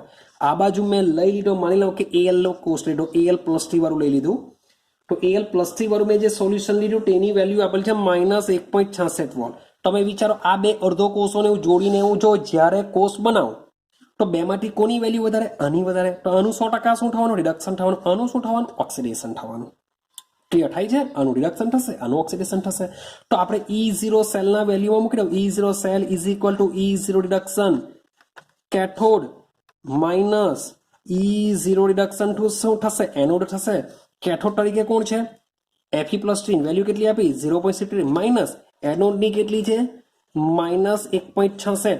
તો 0.77 પ્લસ 1.66 તમે કરશો તો આની વેલ્યુ તમને E0 સેલની મળી જશે. તો આ પ્રમાણે ઈએમએફ શ્રેણી પરથી કોઈ પણ બે અર્ધકોષોને જોડવાથી બનતા કોષનો વિદ્યુત ધ્રુવ પોટેન્શિયલ શું હશે તે પણ તમે જાણી શકો છો. હવે યાદ કરો, મેં તમને પહેલા વિડીયોમાં વિદ્યુત ધ્રુવોના પ્રકાર વિશે બી કીધેલું. ધ્રુવોના 3 પ્રકાર હોય છે. એક હોય છે સક્રિય વિદ્યુત ધ્રુવ, બીજો શું હોય છે, નિષ્ક્રિય વિદ્યુત ધ્રુવ, અને ત્રીજો શું હોય છે, વાયુ વિદ્યુત ધ્રુવ. આ જે સક્રિય વિદ્યુત ધ્રુવ હોય છે તેમાં ધાતુ જાતે શું કરશે, રિએક્શનમાં ભાગ લેશે. નિષ્ક્રિય વિદ્યુત ધ્રુવમાં ધાતુ એટલે કે જે સળિયો છે, જે વિદ્યુત ધ્રુવ છે, ભાગ લેતો નથી. એક્ઝામ્પલ બી આપેલા મેં તમને, પ્લેટિનમ છે, ગ્રેફાઇટ છે. વાયુ વિદ્યુત ધ્રુવ, નિષ્ક્રિય વિદ્યુત ધ્રુવ વચ્ચે માત્ર વિદ્યુત ધ્રુવ પર શું પસાર કરવામાં આવે છે, વાયુ પસાર કરવામાં આવે છે. તો માની લો કે હું હાઇડ્રોજન વિદ્યુત ધ્રુવની જો વાત કરું તો હાઇડ્રોજન વિદ્યુત ધ્રુવને platinum H+ by aqueous H2, sorry for that, H+ H2 આ રીતના દર્શાવી શકાય. અથવા તો H2 સોરી ફોર ધેટ, અહીંયા આપણે પ્લેટિનમ લખીશું, અહીંયા આપણે પ્લેટિનમ લખીશું H+ H2 platinum, platinum H2 H+. Means કે આ જે વસ્તુ છે શું બતાવે છે, H+ માંથી H2, એટલે કે જ્યારે હાઇડ્રોજન અર્ધકોષનું રિડક્શન થતું હોય તો ભાઈ આ રીતના દર્શાવવામાં આવશે ને. પણ હાઇડ્રોજન અર્ધકોષનું ઓક્સિડેશન થતું હોય તેને આ રીતના દર્શાવવામાં આવે છે. એટલે કે આ વાયુ વિદ્યુત ધ્રુવ છે. એ જ પ્રમાણે માની લો કે બ્રોમિન હોય, બ્રોમિન માટે શું થાય, તો સેમ પ્લેટિનમ Br2 Br-. જો સમજો, Br2 નું શું થાય છે, Br- માં કન્વર્ઝન થાય છે. એટલે કે Br શું કરે છે, ઇલેક્ટ્રોન મેળવે છે. આ જો Br છે ભાઈ, આ તો Br2 શું કરશે, ઇલેક્ટ્રોન મેળવશે તો જ એમાંથી Br- બનશે. એટલે કે અહીંયા 2 ઇલેક્ટ્રોન મૂકવા પડશે. એટલે કે Br ઇલેક્ટ્રોન મેળવે છે એટલે આ જે વસ્તુ છે એ વસ્તુ શાની છે, રિડક્શન અર્ધ પ્રક્રિયા છે. સેમ એવી રીતના ઓક્સિડેશન જો દર્શાવવામાં આવે તો Br- Br2 પ્લેટિનમ, આ શાની વેલ્યુ કહેવાશે, ઓક્સિડેશનની દર્શાવાશે. તો સેમ આને પર શું કહેશું, વાયુ વિદ્યુત ધ્રુવ આપણે કહેવામાં આવે છે. આટલું ક્લિયર થયું? હા કે ના? ચાલો, હવે લાસ્ટ પોઈન્ટ આપણે સમજવાનો પ્રયત્ન કરીએ કે શું છે. તો મેં તમને ઈએમએફ શ્રેણી જે વસ્તુ આપેલું છે તે વસ્તુ સમજાવ્યું. થોડુંક બુકમાં થોડુંક મારા કરતાં મેં જુદું સમજાવેલું છે કે બુકમાં છે, માની લો કે F2 છે, તો F2 નું શામાં કન્વર્ઝન થાય છે, F- માં થાય છે. જો પહેલી રિએક્શન ચેક કરો કે જે ફ્લોરિન છે એનું ફ્લોરાઇડ આયનમાં રૂપાંતર પામે છે.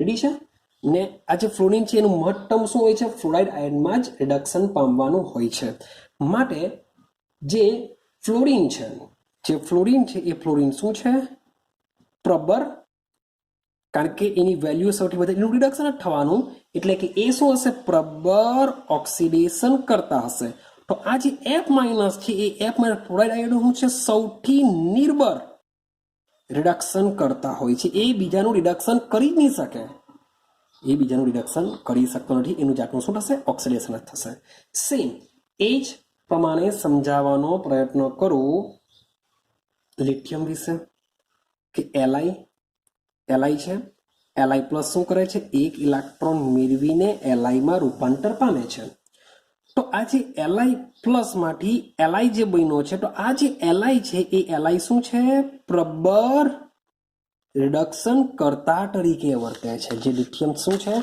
લિથિયમ પ્રબર રિડક્શન કરતા તરીકે વર્તે છે અને એનો જે આયન છે એ નિર્બળ ઓક્સિડેશન કરતા તરીકે વર્તતો હોય છે આઈડિયા આવે છે તો આ બધી વસ્તુ બી તમારે યાદ રાખવાની હોય છે હવે આ જે ઈએમએફ શ્રેણી છે જે વિદ્યુત પોટેન્શિયલ છે તેનો ઉપયોગ શું થશે તો એનો ઉપયોગ છે પીએચ નક્કી કરવા માટે ઉપયોગ થાય છે સંતુલન અચળાંક પાણીનો આયનીકરણ અચળાંક પછી સંતુલન અચળાંક છે પાણીનો આયનિક ગુણાકાર છે પછી દ્રાવણની પીએચ છે ત્યાર પછી ઉષ્માગતિકીય ગુણધર્મો છે પછી પોટેન્શિયોમેટ્રિક અનુમાપનો છે પોટેન્શિયોમેટ્રિક અનુમાપનો છે વગેરે વિશેની ઇન્ફોર્મેશન મેળવવા માટે પણ વિદ્યુત ધ્રુવ પોટેન્શિયલ ખૂબ જ ઇમ્પોર્ટન્ટ છે તો બસ આટલી સુધી આપણે રાખીએ વિડીયો ખૂબ જ ઇમ્પોર્ટન્ટ છે બરાબર 2-3 વાર જોઈને સમજવાનો પ્રયત્ન કરો મીન્સ કે પૂછાતું નથી પણ આને સમજવું બહુ જરૂરી છે તો જ તમને આને આગળનું બધું આવડશે કારણ કે આમાંથી ઘણા બધા એમસીક્યુ નીકળતા હોય છે બાકી થિયરીની દ્રષ્ટિએ હું નથી કહેતો કે બહુ ઇમ્પોર્ટન્ટ છે પણ આને સમજો આમાંથી એમસીક્યુના ચાન્સ હોય છે તો હવે મળીશું મજાનું એક સમીકરણ આપણે નાના સમીકરણ જે તમને દાખલા ગણવા માટે કામ લાગશે એની વાત કરીશું તો મળીશું નેક્સ્ટ વિડીયોની અંદર